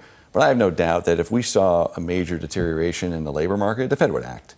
And I don't think the president is in a hurry to blink because, as we were discussing kind of off camera, I mean, they have to do things quickly here. And they've said that, like, we got to do as much as we can the first 6 months for a couple of reasons. A, we don't want to get dragged back into the quicksand, of the policy making. And secondarily, the midterms come up in 2 years. Your last guest was just talking about some of the political ramifications. I think that's not a concern now, but it probably becomes more of a concern later this year. But when it looks at the political ramifications, you are seeing it come up, not just consumer sentiment, but also polls. People are still concerned about the cost of goods now, and they're concerned about tariffs adding to that. What is going to regulate Trump if it's not the politics? I think, look, he's really trying to follow his agenda. He's trying to check the boxes on the things that he promised he would do for the American people, and a lot of those things are market unfriendly. I mean, that's what we're really discussing here. Is he worried about the market, or is he worried about his agenda and doing those things? I think he's more worried about his agenda. And that was a big adjustment period. I think in January, February, we were talking about this, that I think people were a little complacent on this idea that he was going to be so markets focused. And to me, that's really when the stock market in the U.S. started to have problems, is when first the Treasury Secretary said it, and then the president basically supported that view. And that's the big adjustment thing for the markets, okay? Not the economy, not jobs, not confidence, but the markets. And the problem is we're such a financialized economy now that the markets are the economy. And that's really weighing on consumer sentiment. Mike, credit to you. I remember that morning, very early on this year, and you came in and you said he's not talking about the market. He's not talking about the market, and he's continued to ignore the stock market. The focus that we've heard is Main Street over Wall Street. And that is a shift in the second term relative to the first term. That's the term I was going to use, Main Street over Wall Street, because it's the term the Treasury Secretary has used time and time again. He sat in a room at the Economic Club of New York just a few weeks ago and said, Wall Street has done very well. I was one of you. Our focus is squarely on mainstream and making sure everyday Americans are doing better, which means bringing jobs back to the U.S. heartland. Yeah, I want to add something here I think that people weren't aware of. So in Trump's first term, we had massive slack in the economy. We were coming off a period of secular stagnation. So, reflationary policy, right, which is what Trump came in with the first time, made a lot of sense. And we were very bullish on that at the time. This time around, we came in with no slack. We have a negative output gap. Okay, so it's just a very different setup. Even if they wanted to be pro-growth, they really can't, which is why I think they're focused on the bond market, back-end yields, as opposed to the stock market. And to me, that fits neatly with the setup that we had that had nothing to do with the election. That's just a setup that we're in. Mike, a clinic as always. Good to catch up. Appreciate it. Mike Wilson there of Morgan Stanley. Up next on the programme, Vikram Malhotra of Mizuho on record demand for data centres from New York with equities down. This is Bloomberg.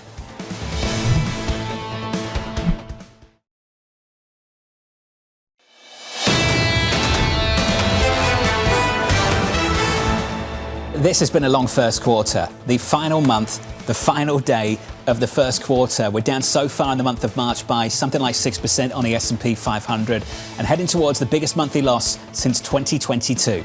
Down another 1% this morning on equity futures. On the Nasdaq, we're down by 1.6. With 2 hours until the cash open, here are your morning movers with Yahara Hackers. Hey, Yahara. Hi, John. We start with Robinhood here, falling 6.8% as we're seeing a broader sell-off among crypto-linked stocks. That's because Bitcoin prices are falling. And of course, there's just this overall risk-off mood in the market. And as we know, Robinhood, of course, does get a big chunk of its revenue from those cryptocurrency trades. Next up, we're seeing shares of Mr. Cooper soaring here in the pre-market, up 25% after it was just announced that Rocket Companies will acquire Mr. Cooper in an all-stock transaction for $9.4 billion. The company saying in a press release that the combined firm will service more than $2.1 trillion in loan volume. The deal is expected to close in the fourth quarter of 2025. So some M&A action there. And last up, a check on Tesla. Those shares are down 6%, leading the Mag 7 lower. And this is after Musk opened up about how his role on Trump's Doge team is impacting Tesla. He spoke at a rally in Wisconsin and said that the Doge job is costing him a lot and pointed to the shares plunging. Also, just in the last hour, we got word from Stifel. They are cutting their price target on Tesla from $474 to $455. John? Hara, thank you. That stock is down again. Tricky moment for that name and its leadership at the moment. Equity futures down by 1 full percentage point. If you are just joining us, bond yields down across the board. We're now down 7 at the front end of the curve. The 2-year at 384. 10's down 6 to about 420. On our radar this morning, President Trump threatening tariffs on all countries. On Liberation Day this Wednesday, Trump responding to reports only 10 to 15 countries would be targeted. So basically he's saying that's not true. We're starting with, and I think that starting with is a key point of what the president said yesterday on Air Force One going from Mar-a-Lago back to Washington, D.C. We're starting with all countries, which makes me think Trump is going to come in with a very maximalist, aggressive tone when it comes to tariffs. And then potentially you'll have weeks or months of either reports and investigations underway when it comes to trading partners and potentially negotiations. This is the decision that investors have got in front of them right now. It's the judgment call. Do you think this is the beginning of further negotiations or a clearing event? We heard from Mike Wilson of Morgan Stanley, who thinks this is just the continuation of further negotiations. It's the starting gun for more of the same on Wednesday. I think it's very hard to say if this president likes to use uncertainty in all forms of policy. Why would you think that Wednesday would be a clearing event? I would note tomorrow's also very important. Tomorrow we're going to get the report from Jamieson Greer, from the Treasury Secretary. All of his advisors have put together a report looking at trade imbalances. They don't need to make it public. Will they make it public or will it be leaked? And I think that'll give us a sense of what we can expect on April 2nd, Liberation Day. The weekend was full of headlines. Let's unpack another one. This one right here, that President Trump was threatening to bomb Iran and start secondary tariffs if the country does not come to a deal over its nuclear program. Trump making the comments to NBC News over the weekend. More big headlines on the foreign policy front. Again, this is a maximalist approach. This is how Trump likes to start deals. This is how he likes to start negotiations. What really caught my eye when it comes to Iran is that Iran had written a letter back to Trump. Trump written the Ayatollah a letter, and they said they will not engage with the Trump administration directly when it comes to potentially having a negotiation on nuclear. This says to me that Iran is willing to maybe engage, but not directly, because they would prove very weak domestically, because they'd be sitting down with Trump and his team who went after Qasem Soleimani, who they said they want to avenge. But it meant that the door is still open for them to negotiate, but maybe with a third party like the Emiratis or the Omanis. Secondary tariffs, Iran. Secondary tariffs, Russia. Secondary tariffs, Venezuela. What do they all have in common? China. They all have China in common, because where's all this oil going? Whether or not it's a little bit from Venezuela or a whole ton when it comes to Russia, and then a lot when it comes to Iran, basically keeping them somewhat afloat when it comes to those FX reserves.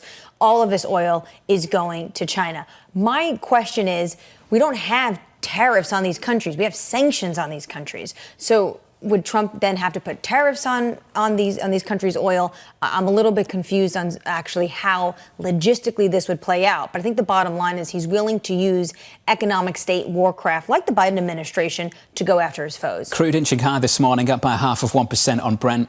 just north of 74. On WTI, up by about a tenth, just short of 70, 69.45. Tesla down this morning by 6%. The CEO, Elon Musk, admitting Doge and his political activism is weighing on the stock at a town hall in Wisconsin. It's costing me a lot to be in this job. What they're trying to do is put massive pressure on me and Tesla, I guess, to I don't know, stop doing this. But, my Tesla stock and the stock of everyone who holds Tesla went roughly in half. I mean, it's a big deal. It is a big deal. Musk also going on to hand out checks to political volunteers and compared the Federal Reserve to a magic 8-ball. Yeah, and he himself has thrown $14 million to this Wisconsin State Supreme Court race.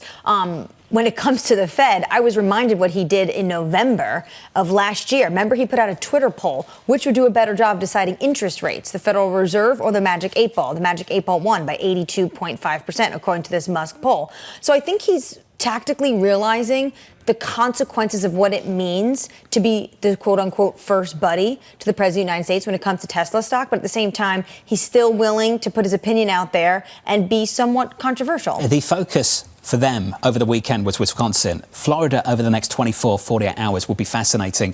Consumer sentiment is cratered. I think struggling to see how this affects the midterms 18 months out, a year, 2 years out, is really, really difficult to do. But we get a flavour of things in a Republican home base over the next few days. I think most important, what you want to look at is Mike Waltz's district. You had the Republican leading by a ton, bringing in a ton of political donations. It's gotten a lot tighter now, and that is of concern for the Republican Party right now. They think that he's going to win, the Republican candidate, but it's going to be tighter than they expected. One to watch over the next few days. Let's turn to this. Investors gauging demand for AI with eyes on the data center space. Vikram Malhotra of Mizuho writing, quote, data center bookings are likely to continue at a strong, if not record pace, but there is an increasingly split view on whether pricing power is strong or waning. Second derivative. Vikram joins us now for more. Vikram, welcome to the program. Thank you for having me. Let's go through the headlines of the last week or so. So we had the DeepSeek revelations at the start of the year. In the last week, we've heard from the Alibaba chair, who speculated about a bubble and overcapacity in data centers. And then we heard a report from TD Cowen suggesting that Microsoft had pulled back on projects in both Europe and the United States. So a lot of people are stepping back, hands off, and saying, what on earth is going on here? What do your channel checks see? What are you seeing right now? So at Mizuho, our channel checks suggest that there's near-term demand is likely to be record, both for co-location and hyperscale. In fact, there's chatter, there's a several hundred megawatts deal likely to hit over the next few, maybe this quarter, the next quarter. So I think near-term demand is very strong. The question is, how long will this continue? And then does it morph into more specific demand as we go into inference? But I think the key is going to be pricing power and what that means for cash flow going forward. There, of course, was that note, though, that Microsoft was pulling back potentially on data centers. What does that say to you? You know, it's interesting. So some who may say, oh, this is a new phenomenon. We have not seen Microsoft pull back, or it's pulling back after 4 years of record demand. I think pulling back away from LOIs, as they're called, versus actually a lease is more common than you would think. And it's more resetting the growth rather than a sign that demand is not there. It's also supply chain issues. So, for example, if Microsoft said, hey, I want to open up a 50 megawatt data center, but now my chips are not coming for 12 months, then they will pivot and go back, as opposed to I don't have enough training to do. So I think it's more supply chain linked than actual demand linked. There's a phrase you use, pricing power. Are there some games going on here? It's a very fascinating question. So I cover real estate, and pricing power is key for REIT stocks. There could be game theory. It could be, hey, I'm Microsoft. Let me say I'm pausing or slowing. Let's see what everyone else do. Do prices come down?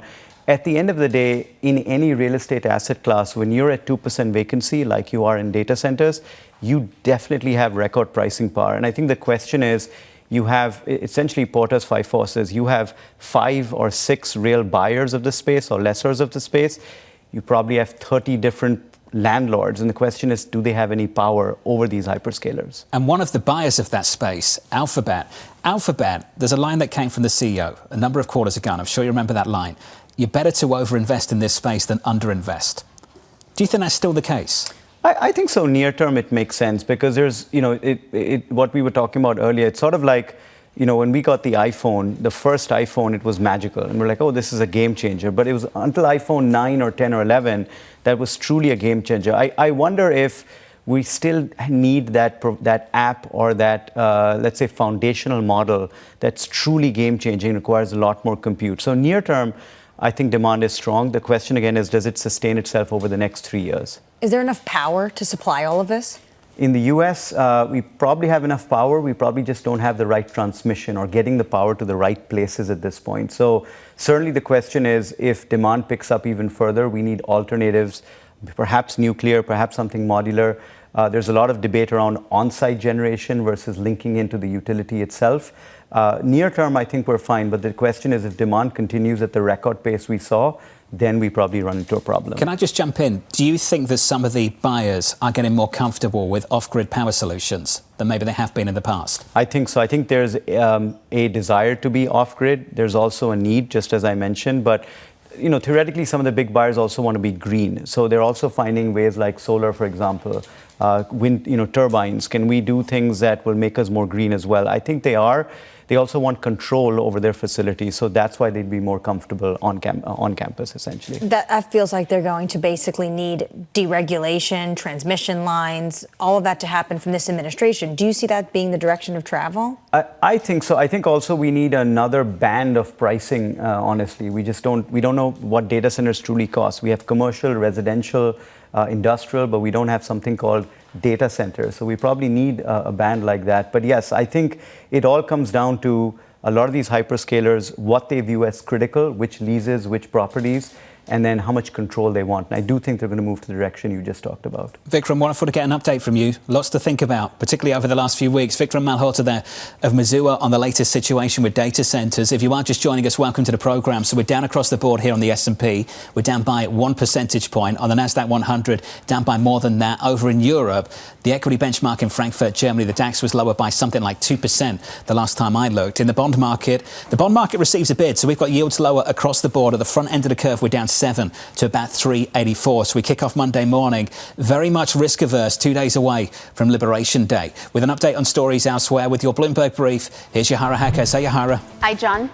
President Trump threatened secondary tariffs on buyers of Russian oil if President Putin refuses a ceasefire with Ukraine. Russia is one of the world's 3 largest oil producers, meaning any attempt to hit purchases of Russian supplies could have a far-reaching effect on the oil market, and any disruptions could add to inflationary pressures.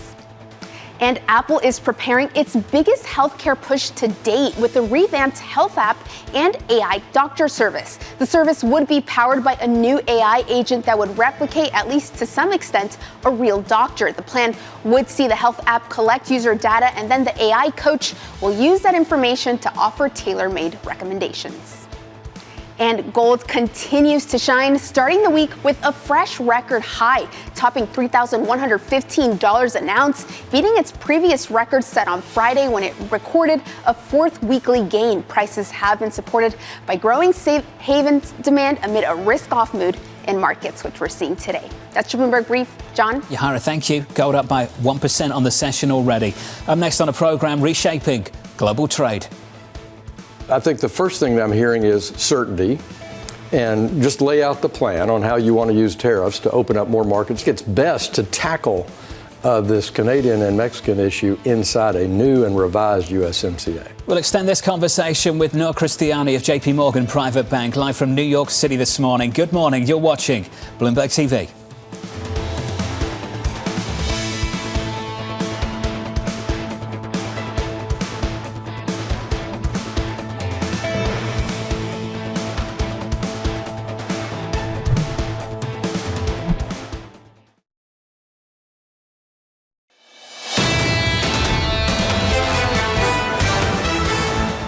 New forecast from Goldman getting tons of attention. Year-end price target on the S&P now 57. A month ago, that was 6,200. At the start of the year, that was 6,500. Coming down. Equity futures coming down too. We're down by more than 1 full percentage point. The outlook for growth from Jan Hatzius and the team at Goldman, just 1% GDP for 25. Core PCE, 3.5%. That's a position this Federal Reserve probably doesn't want to be in. Absolutely not. As you've been talking about all morning, Jonathan, this is the stagflationary fears that many are concerned about. And what does the Fed do with numbers like that? All of this also being driven by the fact that Goldman Sachs, for the second time this month, are increasing their tariff assumptions. Basically, they're saying tariffs are going to go up. This is going to be inflationary, and potentially this is going to cost on the growth side. You have to think, if you're the Federal Reserve, you might be a little bit worried you used the T word when you were speaking to the press. The chairman used that T word in his news conference 2 weeks ago, transitory. They could look through all of this and maybe cut interest rates and focus on downside risk to growth. Mike Gapen of Morgan Stanley suggested a few times in his research over the past few weeks that is easier said than done. And it is certainly easier said than done. In the bond market, yields are lower, though. We're down another 7 basis points at the front end of the curve, 384. On 10s, we're down about 6 to 419. Under surveillance this morning, reshaping global trade. I think the first thing that I'm hearing is certainty. And just lay out the plan on how you want to use tariffs to open up more markets for Americans, have reciprocity on fairness in certain markets that are highly disproportionate. When it comes to North America, let's renegotiate USMCA. If you want to limit certain inputs from China into Canada, Mexico, or the United States, you can do that in the agreement. It's best to tackle this Canadian and Mexican issue inside a new and revised USMCA. So here's the latest this morning. Canada and Mexico gearing up for 25% tariffs on non-USMCA goods on Wednesday, followed by 25% auto tariffs on Thursday. Cristiani of JPMorgan writing, Mexico is the US main trading partner and the industries of both countries are deeply intertwined. Any incremental tariff announcement could challenge this further. The situation is tense, but we believe pragmatism will prevail. Noor joins us now for more. Noor, good morning and welcome to the programme. Good morning. Thank you for having me. That's a more constructive outlook. You spent some time in Mexico, I believe, recently. Give us the idea of how things are playing out there versus how they're playing out here. Well, I have to say that the clients that we met with last week are certainly very concerned. Beyond the tariffs, in general, the economy was looking quite challenged this year as it was. Tariffs definitely, or the risk of tariffs definitely do not make it any better. Especially in the northern part of the country, what we're seeing is that clients were, I would say, maybe over-prepared for the nearshoring boom that was coming. And not that it is not happening, but probably it's going to be more gradual than what they were penciling in. And what that means is there's a big amount of overcapacity that was built that right now they are having a more challenging time finding who to lease it to or maybe renegotiating some contracts. So that, of course, is meaning that some of them are having to pull back on investments or at least pause. So that is leading most economists in the street to now talk about the possibility of a recession. The clients that we talk to on the ground are saying we're already in a recession in Mexico. So that's quite a challenging environment. And that, as I mentioned at the beginning, it's even without tariffs actually being implemented. Do you think all of this, when it comes to Trump and his rhetoric on USMCA in Mexico, is to bring those negotiations up for a trade deal that are supposed to start at the start of next year instead have them now? Well, as we pointed out, as Jonathan mentioned, we believe that the two industries across both sides of the border, and of course we cannot let Canada out of the picture as well, let's say the two sides of the two borders, industries are really closely intertwined. So it's very hard to separate one from another. Of course, all countries need each other, and we believe that at the end, pragmatism will prevail. Having said that, USMCA was bound to be revised June 2026. We believe that that's going to be brought forward. That revision is probably going to become a full renegotiation, the way somewhat what NAFTA then led into USMCA. So we cannot rule out that scenario. And one other thing that we need to consider is the possibility that maybe USMCA will end up breaking it in two bilateral agreements. The administration has been openly saying that they are much more open to the possibility of bilateral agreements instead of multilateral agreements. So that could also be an option. It could be somewhat disruptive, but not necessarily totally breaking havoc, precisely as long as the terms are maintained. Trump has talked warmly about the Mexican president and saying that really he thinks is someone he can maybe do deals with. What do you think the biggest concession Mexico could make to really have a better trading relationship with the United States? Well, I think that the most important thing that we've seen so far is that both administrations are very open to talks, are very open to negotiating. And I think that both sides recognize the importance of each of their partnerships. Having said that, I think that the Mexico administration has also been very consistent on making sure that they prioritize trade with the U.S., and we don't think that that's going to change in any way. Does that mean shutting out China? I think it's very hard for us to say that they're going to shut out China altogether. I think more so it's prioritizing commercial relationships that have a bigger presence or a bigger representation for the Mexican economy. At the start of the year, we were expecting tariffs, but we thought they'd mean something else for foreign exchange. We thought it would lead to a stronger dollar. It's led to a weaker one. And if you look at dollar mex on a year so far, the Mexican peso is actually slightly stronger now on the year relative to the US dollar. So when you speak to clients, how are they managing foreign exchange risk at the moment? That was one of the most, I would say, consistent questions that we got across the board, right? Why was the Mexican peso so strong? Our answer was it wasn't really that much about the Mexican peso. It was much more about the weakness that we were seeing in the dollar. And the way that we see that playing out is mostly against the euro. Right? And given everything that has happened, the announcement of the German package, the upward revisions that we've seen, we've also increased our expectations for European growth, especially after everything that came out in the last couple of weeks. So with that weakness in the dollar has translated into strength in weakness that we're lagging. The Mexican peso is one of them, the Colombian peso is another one, the Brazilian real. So it's not just about the Mexican peso. Now, having said that, one important consideration that we have to make is the rate differential. Rates in Mexico are still somewhat high, even though the bias is for strong easing.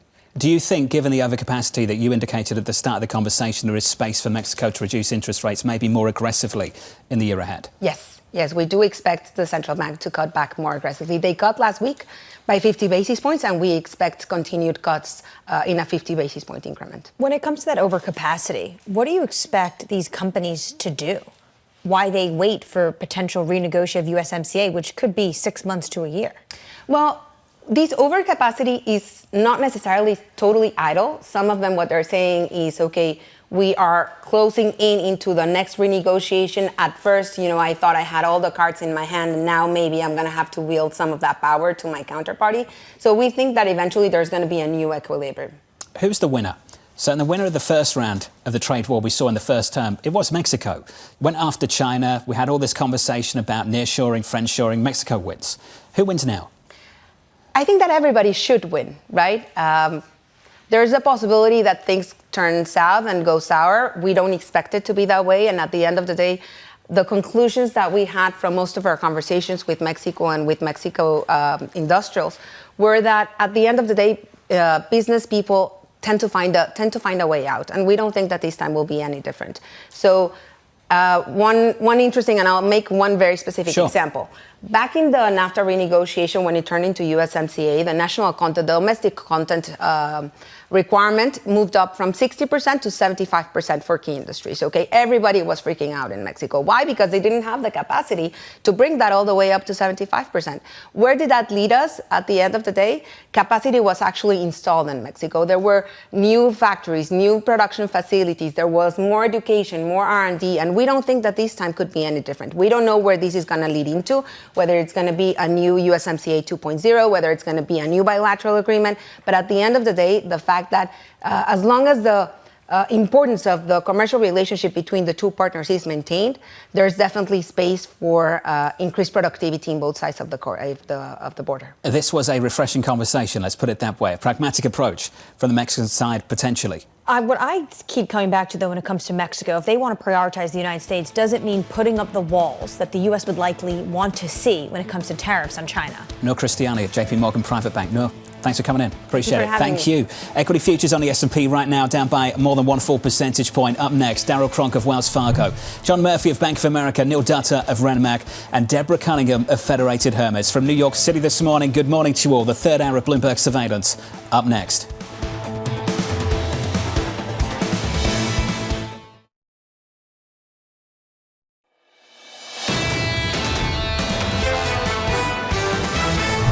Consumer element that has changed that's giving us more concern, especially with potentially more tariffs coming. It's tough. I mean, especially if your market call is tied to anything trade or tariff related, which it almost has to be. The tariffs are stagflationary. It's not necessarily about tariffs or actual inflation. It's about inflation expectations. Once the market understands that this is actually coming through, that uncertainty starts to go away. But that doesn't mean that volatility goes away. This is Bloomberg Surveillance with Jonathan Ferro, Lisa Abramowicz, and Annmarie Hordern. The third hour of Bloomberg Surveillance starts right now. Let's start with some scores. Equity futures off the lows, still down 1% on the S&P. On the Nasdaq 100, we look like this. On the Nasdaq 100, we're negative by 1.45. Big underperformance over in Europe. The DAX down 2%. The Nikkei overnight closing lower by 4 percentage points. What do bonds do? They do what they're meant to do. Bond yields are lower this morning on a 2-year, 10-year and 30-year. On twos at the front end of the curve, down by close to 7 basis points at 384. Further out along the curve on 10s, we're down 6 basis points to 419.19. Your week ahead, shaping up as follows. If you don't like weeks like this, you're in the wrong job. That's for sure. Jobless claims on Thursday, payrolls on Friday, Liberation Day on Wednesday, tariffs and the data in focus. Tariffs and the data in focus. For me, obviously, it's going to be Wednesday, Liberation Day. I think policy has been the main focus for every investor. And what they're trying to grapple around is, what does Wednesday mean? Is it going to be this clearing event? Will the uncertainty finally mean we will have certainty in the form of what these tariffs may look like, what trading partners the American administration is trying to recalibrate with?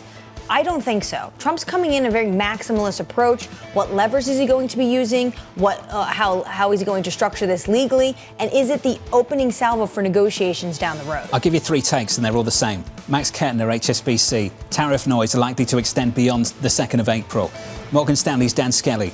This week's tariff deadline will likely be more of a starting point for negotiations than a conclusion. Julian Emanuel of Evercore, who is bullish, says this: a peak, not an end in uncertainty.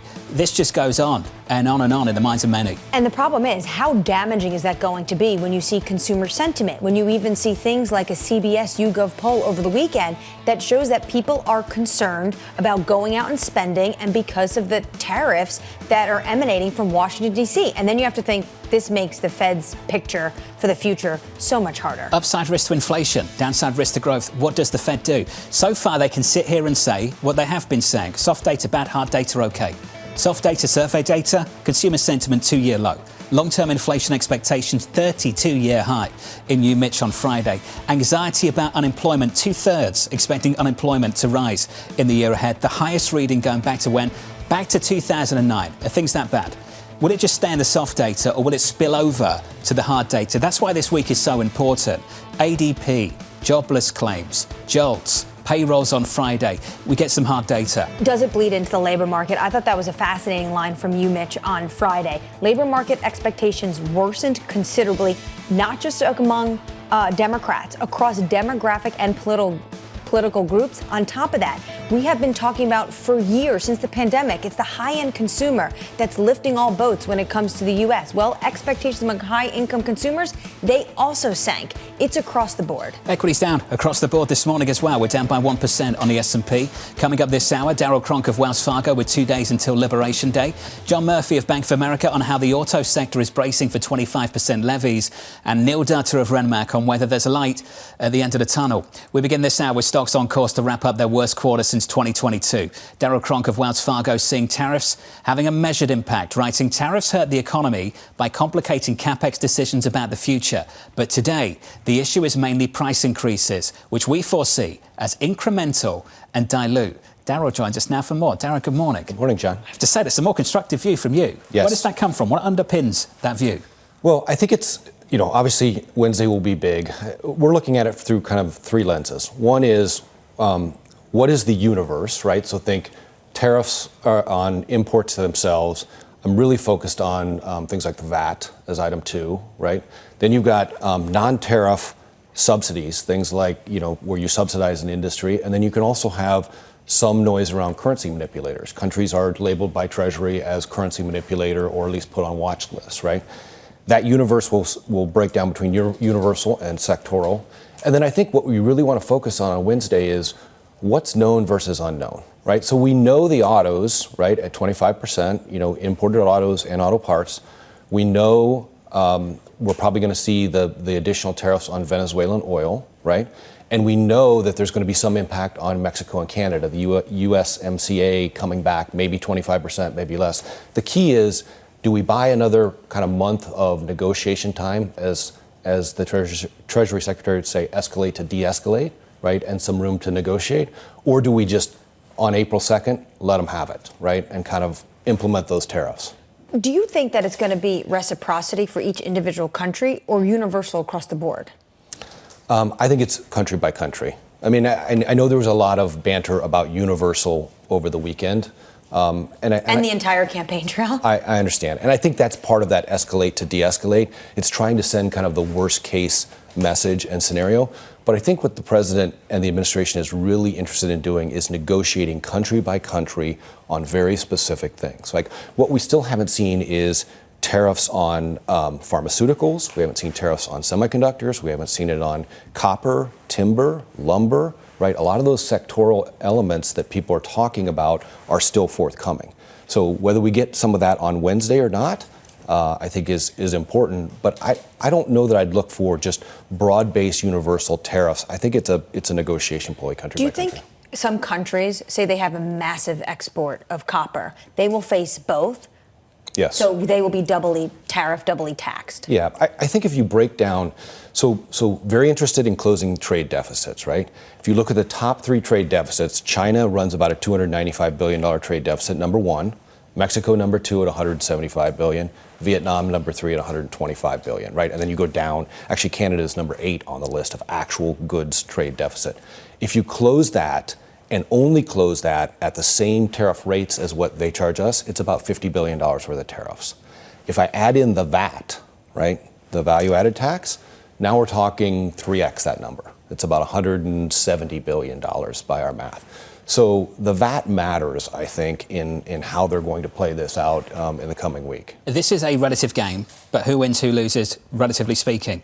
I think what's interesting about the call from you and the team at Wells Fargo at the moment is you're sticking with US economic leadership. Yes. That's a theme for you guys coming into the year, and you're staying with it as other people change their forecasts. What's interesting about this morning, if you're just tuning into the programme, yes, you'll see equity futures down across the board. The S&P down 1%, but check out Japan, down 4%. Check out Germany, down 1.8%. Starting to see, and I know it's very early days, and we've seen some massive outperformance in those parts of the world over the year so far, but are things about to change?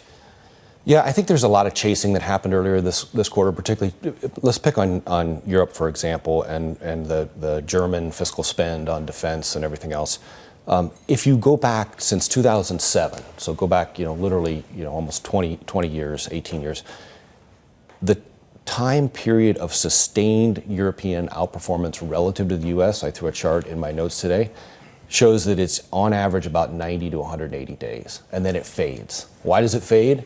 Because you need a sustained lower dollar for that trade to work over any long period of time, and you need earnings to deliver, right? If I went back again to that same time period and said, show me aggregate U.S. S&P earnings, 175%. Show me aggregate Euro earnings, 7.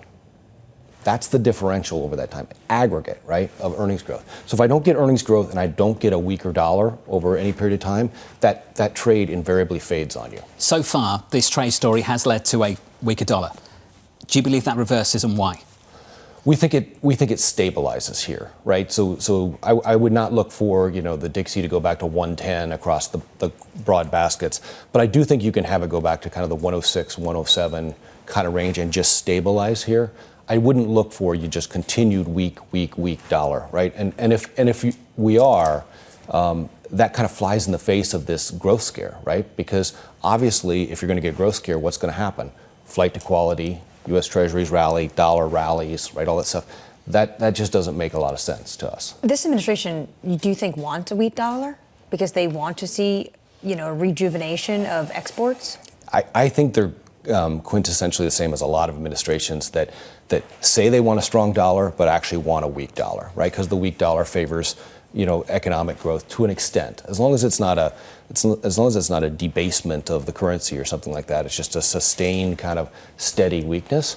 I think you can live with it. I think what people miss here in the economic story in the near term of U.S. over some of the other parts of the world is you do have rates coming down. You do have the dollar that has come down, right? Labor markets are still okay. We're just about ready to roll into Q2 or Q1 earnings season, right? Today's the end of the quarter. Yep. So we'll see what people say about earnings. Do you think we have reset expectations for earnings low enough?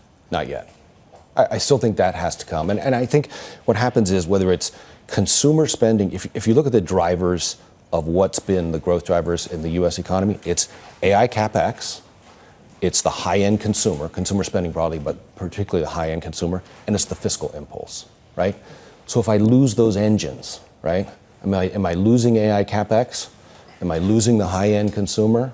Am I losing some of the fiscal impulse, right? Something else has to step into that void at this point, right? Which means that growth is going to be anemic here for a while, and it's going to be hard to generate it. Question marks over all three. Yes. Which one of those engines are you most concerned about right now? Because the one that I don't think gets talked enough about is the AI story.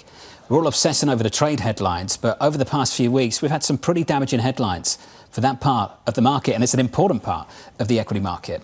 Yeah, if you take the top 10 names, obviously in the S&P 500, they still account for 50% of the net income growth in the index. 50%, right? I mean, talk about the skew, right, and lack of breadth that we've talked about many times. So obviously the broadening out of that. What's not discussed, John, is, so we're going to probably put at the end of today one of the weakest quarters as a whole for technology as a sector in probably 30 to 40 years, right? Energy's up 7%, right? Financials and comm services on a relative basis are doing quite well, right, compared to the industry and everything else. It's really centered in tech and consumer discretionary, right? So I agree with you on the AI CapEx. I'll tell you what, though, I watch very, very closely that high-end consumer. Actually, high-end consumer spending and expectations now have dipped below the middle quintile tiers, right? So it's hooking down harder than even the low and middle quintiles. So that's where your discretionary spend comes from. And the question isn't, are they able to spend? They're still able to spend. It's just, are they willing to spend? That's the big question going into earnings season. I've got some good news. Bonds are working. Yes. This has been the allocator's dilemma over the past few weeks. And we've said repeatedly on this programme, on down days in the equity market, bonds haven't behaved in predictable ways. Sometimes yields are up, sometimes yields are down. They're down this morning by 6 basis points. Can you depend on that in the year ahead? I don't think so, because I think what happens is eventually we get a little bit past this growth scare in the near term, and we really the inflation narrative really starts to come back to the table. So when you look at the long side of the curve, it's really three premiums, right? It's a term premium, it's a growth premium, and it's an inflation premium, right? So if I hold term premium even, I bring growth premium down a little bit, all else equal. That's what's driving the long side of the curve down, but I'm pushing up on inflation expectations and premiums in that long side. The question is, which one wins the day, right? Does the growth scare carry the day? And that's why you see the kind of dilemma that happens. If it's a particular day where a piece of economic data suggests the growth scare is a problem, right? You get a flight to quality, rates down, right? You get a bad inflation reading like we got, although it wasn't bad, but a little higher inflation reading last week, right? 2.8% on inflation. All of a sudden, rates move higher. Darrell Cronk of Wells Fargo. So much to think about going into this week. Tons of data, lots of Fed speak still to discuss over the next several meetings. And then you're going to have Liberation Day on Wednesday going into earnings season over the next several weeks. So good luck to you all out there. And Liberation Day actually going into earnings season might be an excuse for a lot of sweet executives to say this is why the consumer's not spending because of the tariff policy coming out of Washington, D.C. Is that really what's happening underlying in the economy, or is that just, easy access excuse for the moment? We've seen that from some of the retailers, that's for sure. In the bond market right now, yields are lower by 6 basis points on 2s. We're down 6 on 10s. Your 10-year just below 420. With an update on stories elsewhere this morning with your Bloomberg Brief, here's Yahara Hackers. Hey, Yahara. Hi, John. Iran's president says Iran won't engage in direct negotiations with President Trump. In televised remarks, the president said the decision was conveyed by Iran's supreme leader in response to a letter Trump sent earlier this month on the prospect of talks over the country's nuclear program. However, he did say indirect communication with the U.S. is still a possibility. Meanwhile, Elon Musk has acquired the social network formerly known as Twitter for the second time in 3 years. That's because Musk used his artificial intelligence startup xAI to purchase X in an all-stock deal that values the company at $33 billion. The new joint entity called xAI Holdings has a value of more than $100 billion. And Trump Media will become the first new stock to list on the New York Stock Exchange, Texas. The operator of Truth Social, Truth Plus, and Truth FI will trade under the ticker DJTWW. And NYSE President Lynn Martin saying the exchange announced last month will allow companies to capitalize on pro-business dynamics in Texas. That's your Bloomberg Brief. John? Yahara, thank you. More from Yahara later on this hour. Up next on the programme, the Morning Calls Plus, John Murphy of Bank of America Securities on looming US auto tariffs. That conversation just around the corner. Your opening bell, 1 hour, 15 minutes away. Your equity market down 1%.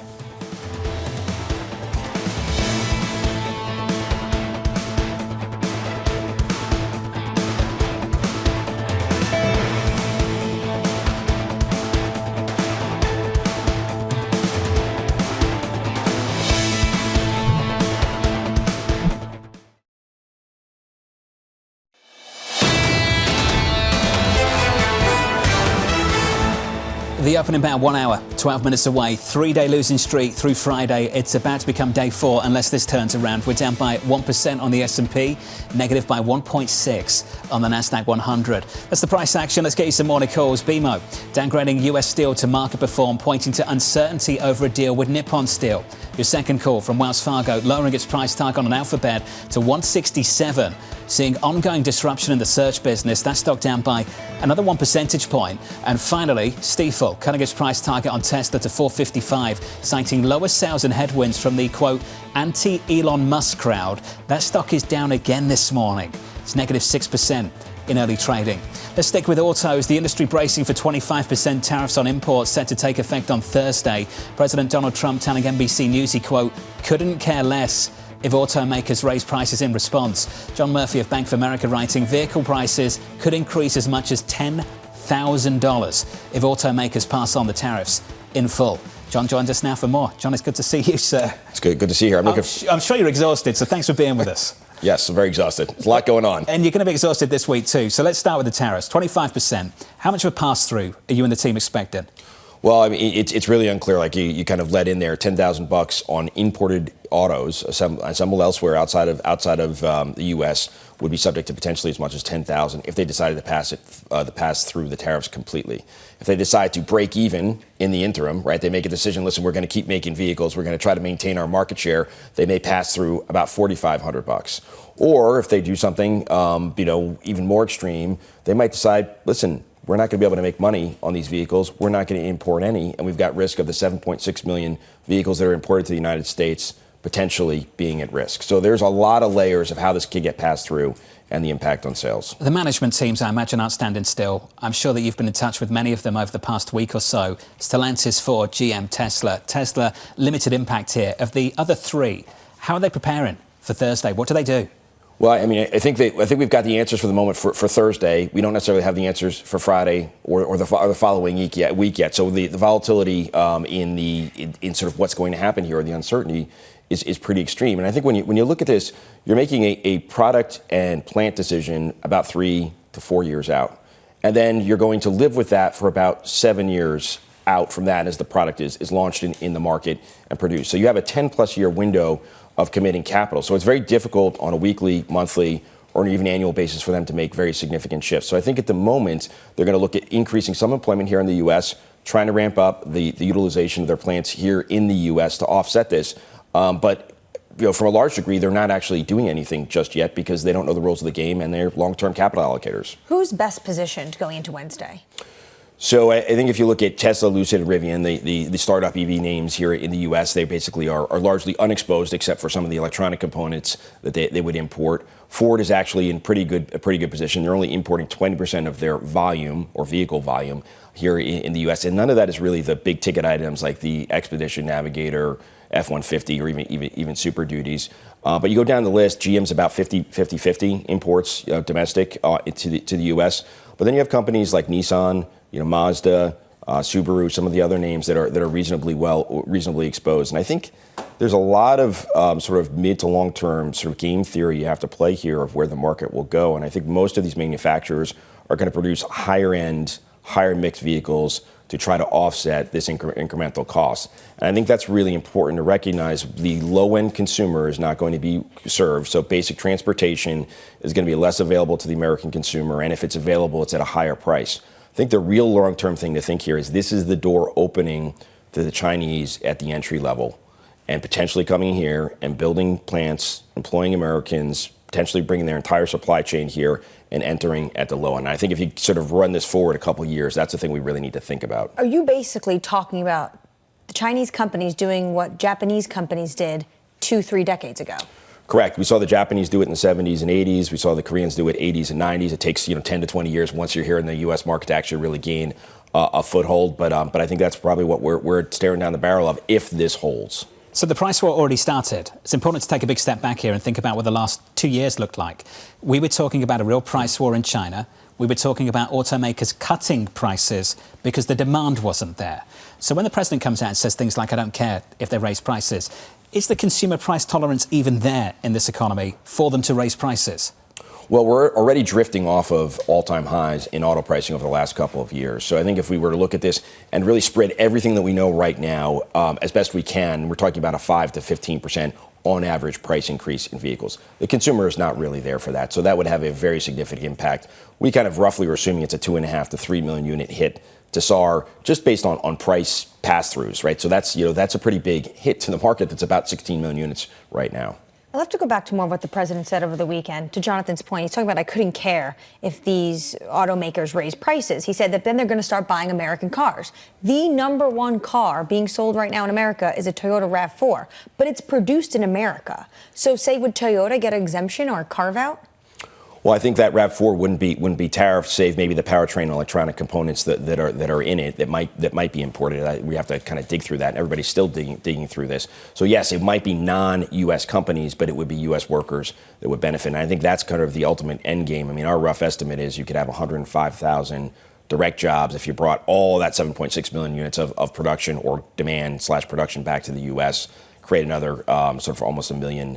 Another million indirect jobs. So there's a big focus on creating jobs, but there's greater and greater automation at the plant level. So will that actually be sort of a net job gain, or will it just be bringing that manufacturing back here to the U.S.? You mentioned when it comes to the American producers, Ford's in maybe more decent shape than GM. The issue with GM is their foreign components are Canada and Mexico. Will there be a USMCA carve-out for these autos? Do we know yet? So right now what we know is on parts that are imported from Canada and Mexico, as long as they're USMCA compliant, basically 75% of their content is North American, that the percentage of the components that are of the subcomponents that are produced in the U.S. wouldn't be tariffed. Going through that right now is sort of mind-numbing. Nobody actually has the exact answer on that at the supplier level, the folks that are actually doing this, and that's why we have a tape delay on the tariffs being put on USMCA compliant components. This wasn't mind-numbing. This was really thoughtful. John Murthy of Bank of America on what the future of this car industry in this country could look like. It's challenging when you're getting potentially different parts from different areas of the world, even if you're under USMCA and this trade deal that was renegotiated by the President of the United States, you still might be in the crosshairs when it comes down on Monday. Equity futures on the S&P down by about 1% this Monday morning. We're down across the board. Bond yields lower on a 2-year, 10-year and 30-year. The opening bell 1 hour and 5 minutes away. Wednesday's Liberation Day this week is full of data. We'll get the view of Neil Dutta of Renmac in just a moment and Deborah Cunningham of Federated Hermes from New York. This is Bloomberg.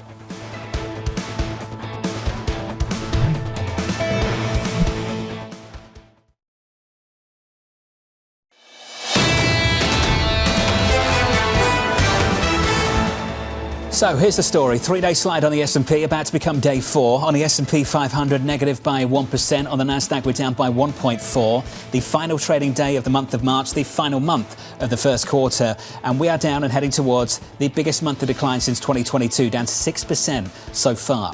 That's the equity picture. Here's the good news in the bond market. Bond yields are actually lower. We're down 5 basis points to 386. On a 2-year, we're down 5 basis points. On a 10-year to 420. And on a 30-year, we're down 5 to about 457.93. Over in Europe, let's finish on the euro. And I'll tell you what the equity market's doing there. The euro's weaker. 108.12 on euro dollar, negative 0.1%. And the equity market in Europe is much lower. The DAX underperforming, down by 1.9%. In Japan overnight, the Nikkei 225 down by more than 4%. The underperformance on the equity side of things this morning and through today's session at least is abroad. It's international. It's in Europe. It's in Japan. This week is a massive week, not just because of Liberation Day on Wednesday, but because of the economic data, including payrolls on Friday. Mike McKee has more. Good morning, Mike. Good morning, John. I thought I was going to be a downer, but following your report right there on the markets, this is a little bit like maybe Miracle Max in The Princess Bride. The economy is not all dead. It's just going to be mostly dead because of import tariffs, perhaps. We get a lot of data this week, as you mentioned, but not much of it is going to have very much relevance by Friday, except for maybe the jobs report. We do get the JOLTS numbers and ISM manufacturing tomorrow. ADP employment on Wednesday. Thursday, the trade balance claims and ISM services. Friday, those payroll reports. But all of those generally give us an idea or an insight into what's coming up. But because of the tariffs on Wednesday, we aren't going to have any idea what's coming up until we know more about that. So it's going to be hard for anybody to get excited except for payrolls. And you can see there, we are expecting a downshift that probably would have happened anyway as fewer people entering the labor force and payrolls move down towards a sort of replacement level. But no change in unemployment, no change in average hourly earnings. It isn't clear at this early point whether people think this is because it's the natural progression or they're projecting a slowdown, but it doesn't tell us a whole lot about where we're going, and that's going to be the problem going forward. Mike McKee, thank you, sir, with an update on what you can expect. Just to remind you all that on Friday you will hear from the chairman of the Federal Reserve, Chairman Powell. He gets the benefit of waiting to see what we get on Wednesday and waiting to see what Friday morning looks like when we get payrolls, and then some speech editor can get hold of the thing and rewrite it maybe. Well, I will say Wednesday, if Trump comes in maximalist approach, and then you basically see this opening salve for negotiations, and uncertainty may be pervasive when it comes to tariffs, and it might take weeks or months, is he going to think, I probably shouldn't have used the word transitory when it comes to inflationary impulse when it comes to tariffs? We'll get into that in just a moment. Here's the take from Neil Dutta of Renmac. Looking ahead to so-called Liberation Day, writing, the overall strength in corporate earnings suggests companies may have the capacity to absorb some impact of tariffs without significantly impacting their bottom line. Neil joins us now for more. Neil, good morning. Good morning. Let's talk about how the economy's set up, how corporate America's set up, how resilient this economy is going into this announcement. Well, if there's going to be one party that has more ability to absorb the cost of tariffs, it's corporations, because margins are very, very high. Now, margins are high not only because of the tech industry, but even when you look at manufacturing companies, at least in the NIPA data, which is what I look at, margins are high for manufacturing companies. So what we know about tariffs is tariffs increase costs. How much they increase consumer prices remains to be seen. But what we know about the consumer is that their budget constraint is getting weaker, right? I mean, if you look at what happened last Friday, private sector wages and salaries, John, are up barely 3% over the last year. And whenever you have a situation where compensation growth is running below the rate of the overnight Fed funds, that is a sure sign that monetary policy is too tight. So we've been saying for a while that passive tightening was the dominant risk for markets. And this wait-and-see approach by the Fed, as the kind of administration figures out what they want to do, is just going to, continue to create this sort of negative feedback loop. Right? If we do see prices pick up, it was implied in the forecast from the Federal Reserve and the SEP that it would be temporary. Chairman Powell reinforced that in the news conference. There's been some debate in the Fed speak since then, but there's one data point you've repeatedly singled out, and we see it in consumer surveys: anxiety around unemployment. Why is that so important when you consider what this might mean for second-round effects? Well, if the unemployment rate is going up, wages are going, it goes back to, to me, inflation ultimately boils down to the household's budget constraint. And if consumers are not seeing their incomes grow and you put tariffs on something, so the price of a car will go up, they'll have less left over to spend elsewhere, and they'll have to cut back on the purchases of those goods and services, which will ultimately drive down the prices for those goods and services. So, ultimately it comes down to where's the nominal economy. And the nominal economy, the Fed isn't changing the nominal anchor. Government's not going on spending more money. To me, that to me is, I guess, why I'm a little bit more sanguine on the inflationary consequences, but I think the growth consequences are more dominant as something to worry about. How difficult, though, would it be for the Fed to cut into an environment when consumers are saying we have such high expectations for inflation? They have such low expectations for their income, right? I mean, everyone's talking about inflation expectations in the University of Michigan data. And admittedly, I mean, Powell is kind of, sometimes he uses that data series to not do anything. Other times he uses it to go 75 basis point hikes, right? So, I understand why people focus on it. But if you look at that survey, look at what people are saying about their income, right? So how will inflation expectations work? I mean, you would expect to see people pulling forward spending to beat the higher prices. Are they doing that? No. Are they going to go ask their employer for a raise right now? No. I mean, people talk about Doge not having an impact. One way it has had probably an impact is that it's created an overall sense of caution, right? I mean, if you see a lot of people getting fired, you might be a little bit more reluctant to quit. And that just tips the scales in the labor market dynamic towards the businesses away from labor. 2/3 expecting unemployment to rise in the year ahead in the UMich survey. Speaking to your point, so the soft data has been soft. This week's a big week for hard data. Would you expect to see any spillover whatsoever, or is it still too soon? I mean, the sausage making of the high frequency data is it's tough to forecast these data points. I mean, you can easily make an argument that maybe the jobs number on Friday surprises to the upside because weather was a factor weighing the numbers down in January and February. And, if that normalizes in March, then maybe you have like a big report relative to upside surprise relative to the underlying trend. That's why I say it's like, this sort of overt data dependence is not the best thing. I mean, think about the overall fundamentals. What we know is that income growth is slowing and labor markets continue to cool. So the likelihood is that until the Fed pivots, that'll keep continuing. Everything that's happened so far in the Trump administration probably makes, with the uncertainty and all this, that makes a bad situation worse. You'd be the first one to say there's a big difference between what I think the Fed should do and what they will do. What I'm hearing from you is that you think they should be thinking about reducing interest rates pretty soon. I'm also hearing that you also think they won't. Do you think they're going to hold on too long? I think they already have.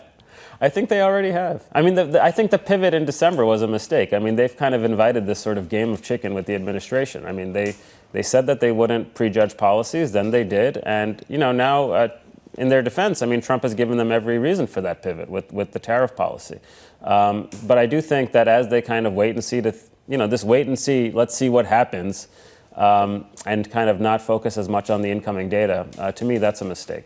Well, you say we should take Trump literally. Do you think the Fed is?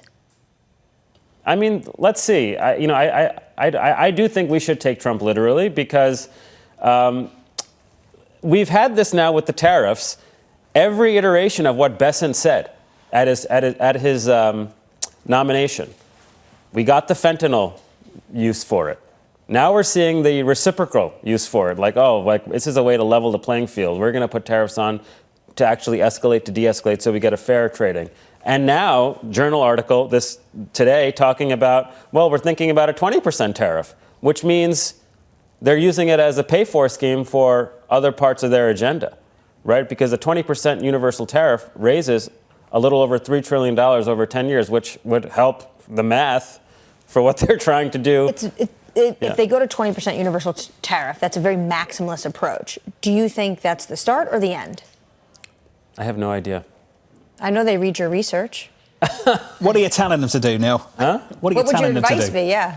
My advice to them is to tell them, I mean, look, I think they should have been talking the economy down more on their way in. And the fact that they didn't has kind of opened themselves up to some problems. This is important. Can I jump in? Yeah. You said this early on this year. You think there was problems already in this economy that predates the tariff announcements, correct? Correct. Yes, absolutely. I mean, total hours worked contracted in the 3 months ending in February. Like, how are you going to pin that on uncertainty? And, I do think the uncertainty thing is a little bit oversold. We'd be facing uncertainty if the shoe was on the other foot, right? We'd be having a massive tax cliff at the end of the year. So we've traded a lot of uncertainty in the short run for maybe uncertainty that we may not get later. But to me, I think the big issue is the Fed. And, don't be surprised if a certain someone starts saying, feel the market in the next couple of months. He's said that a few times already, hasn't he, over the past few weeks? Look, I do think that one of the sort of overriding issues here is that, for years, Republicans talked about austerity during the Obama years. Along comes Donald Trump. What are the first words out of his mouth? We need to prime the pump. And in many respects, last year, some of his advisors were saying the Fed goofed by going 50. They shouldn't have been cutting. This was a really strong economy. And along comes Donald Trump and says, I think we ought to be cutting interest rates. So a lot of the people around him are not ideologically aligned with him in some important ways. And I think he is his number one advisor. As I say, don't be surprised if he starts taking to Truth Social or Twitter or whatever else and saying, feel the market and cut interest rates. And I think, if you look at the way the markets are going, he has a point. Neil, stay there. We'll give you the final word in just a moment. Neil Dutta there of Ranmac. I want to bring in Deborah Cunningham of Federated Hermes into the conversation. Deborah, welcome to the programme. We have to start with the big question. I know it's totally unknown, but just a base case for you and the team. What are you expecting on April 2nd? Well, our outlook at this point continues to be for a growth slowdown, not necessarily a recession. We think April 2nd will have ramifications that are unknown yet at this point. And ultimately, I think in the short run will be inflationary, which is why our expectation from a Fed perspective is to be pushed off into anything to be pushed off into the second half. But the short run inflationary expectations necessarily don't hold true for the longer run. If in fact we can get some productivity enhancement, if in fact we can have more hiring done within the U.S., then the potential for April 2nd could be that long run inflation is less than what the short run aspect of that will be. So all of that points to higher rates for a little bit longer for now, and probably a terminal rate that's a little bit higher, but not necessarily anything that's, a recessionary type of impact at this point. But you still believe by the time we get to the end of the year, the Federal Reserve would be in a position to respond to downside risk to growth if they materialise? Absolutely. They seem to be poised to do that now. I think maybe, the previous speaker, Neil, was talking about the 50 basis point move in September. I feel like maybe that would have the end of the year would have turned out a little bit differently had they not started the process with that 50 basis point move. But as we are right now, I think we're on hold for a period of time, but with the Federal Reserve quite poised to go lower in anticipation or in response to some sort of a further slowdown, and especially one that might be a little bit more than expected at this point. Deborah, what if we don't get the end game when it comes to tariffs and there's uncertainty and negotiations for months? Then when can this Fed start cutting?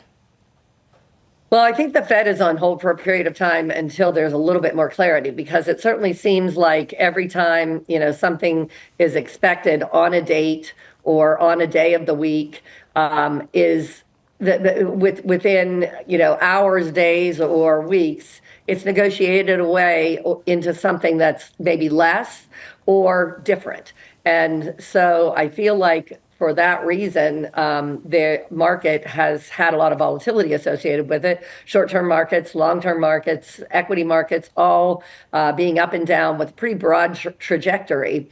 And in our estimation, where there's volatility, there's opportunity. So for our own short-term rate products, ultimately, if we can undertake longer-term securities, purchase longer-term securities into those portfolios at a point in time when they're 30 basis points wider than they might have been the week before, just simply because of the volatility that's present in the marketplace with the various changes in, expectation given what is the current scenario, which may be different than yesterday's scenario and different from tomorrow's scenario. Then you end up with some opportunity. So that's what we're looking for in this market, is opportunity at the right time. Might find a few of them in the next few days. Deborah, appreciate your time as always. Deborah Cunningham there at Federated Hermes on the week ahead. Neil Dutta of Renmac still with us around the table. Neil, I wanted to finish on this from Jan Hatzius and the team over at Goldman. New forecast, PCE 3.5%. GDP cut to just 1%. They still believe the Fed could cut 3 times. What do you make of that mix of things for 2025?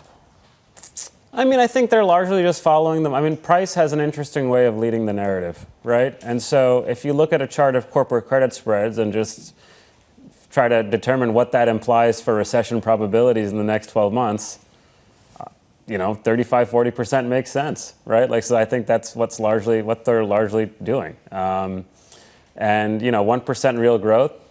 Yeah, look, if real incomes are barely growing 1%, we saw last Friday, real incomes net of transfers over the last 3 months is up just 1%. So if you assume a stable savings rate, that's more or less your consumption forecast. So if you have 1% consumer spending growth and you have things like state and local governments contracting, residential investment contracting. Like, where's the growth coming from? So you can easily come up with a scenario where growth is barely 1%. And if you're only growing 1%, that's putting upward pressure on the unemployment rate because you're growing below potential.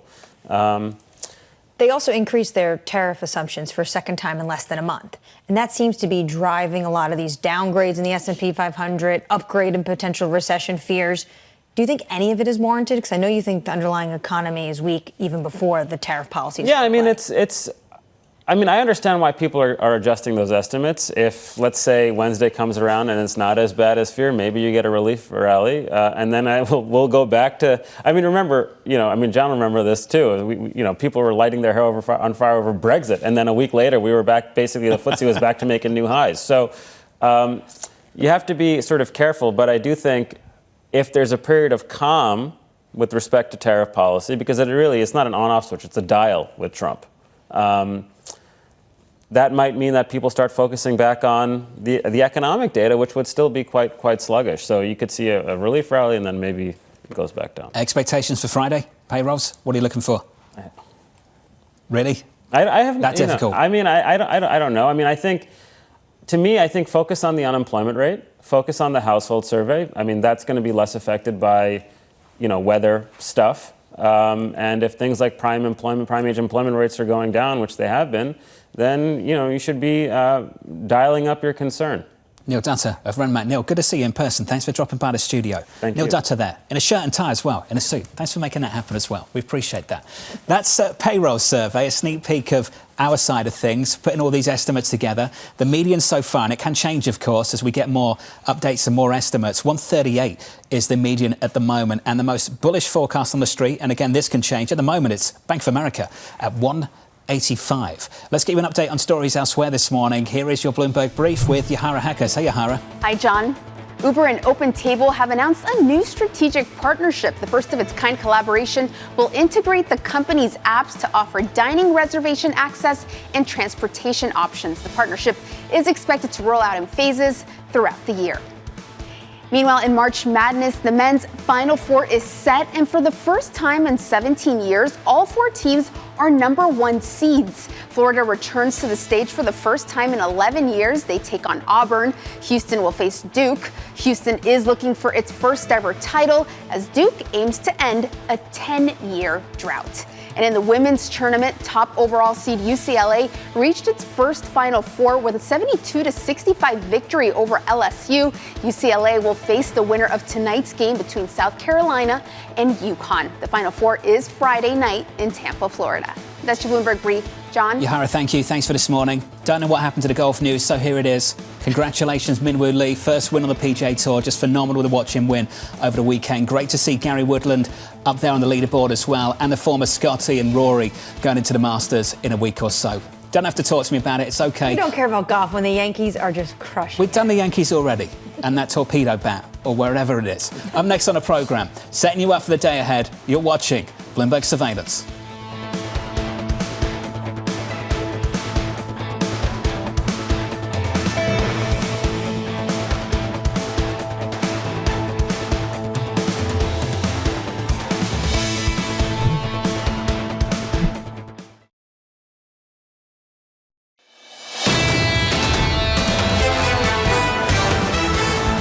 The opening bell around 37 minutes away. Equities down by 0.9% on the S&P on a three-day slide. This is day 4 potentially.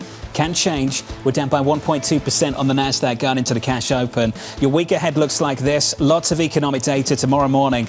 JOLTS plus PMI and ISM manufacturing data. Wednesday, President Trump's Liberation Day plus ADP and durable goods. Thursday, another round of claims and ISM services. On Friday, payrolls data and an address from Fed Chair Jay Powell. Let's head down to Washington, D.C. and catch up with Laura Davison in the nation's capital. Laura, welcome back to the program. Just a final word. What does the schedule look like for the next 24 hours?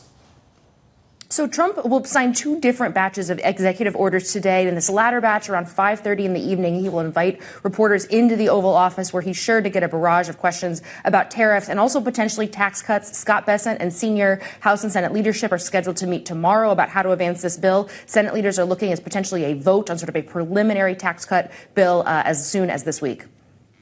Bloomberg's Laura Davidson, thank you. Laura, thank you very much. Laura down in Washington, D.C.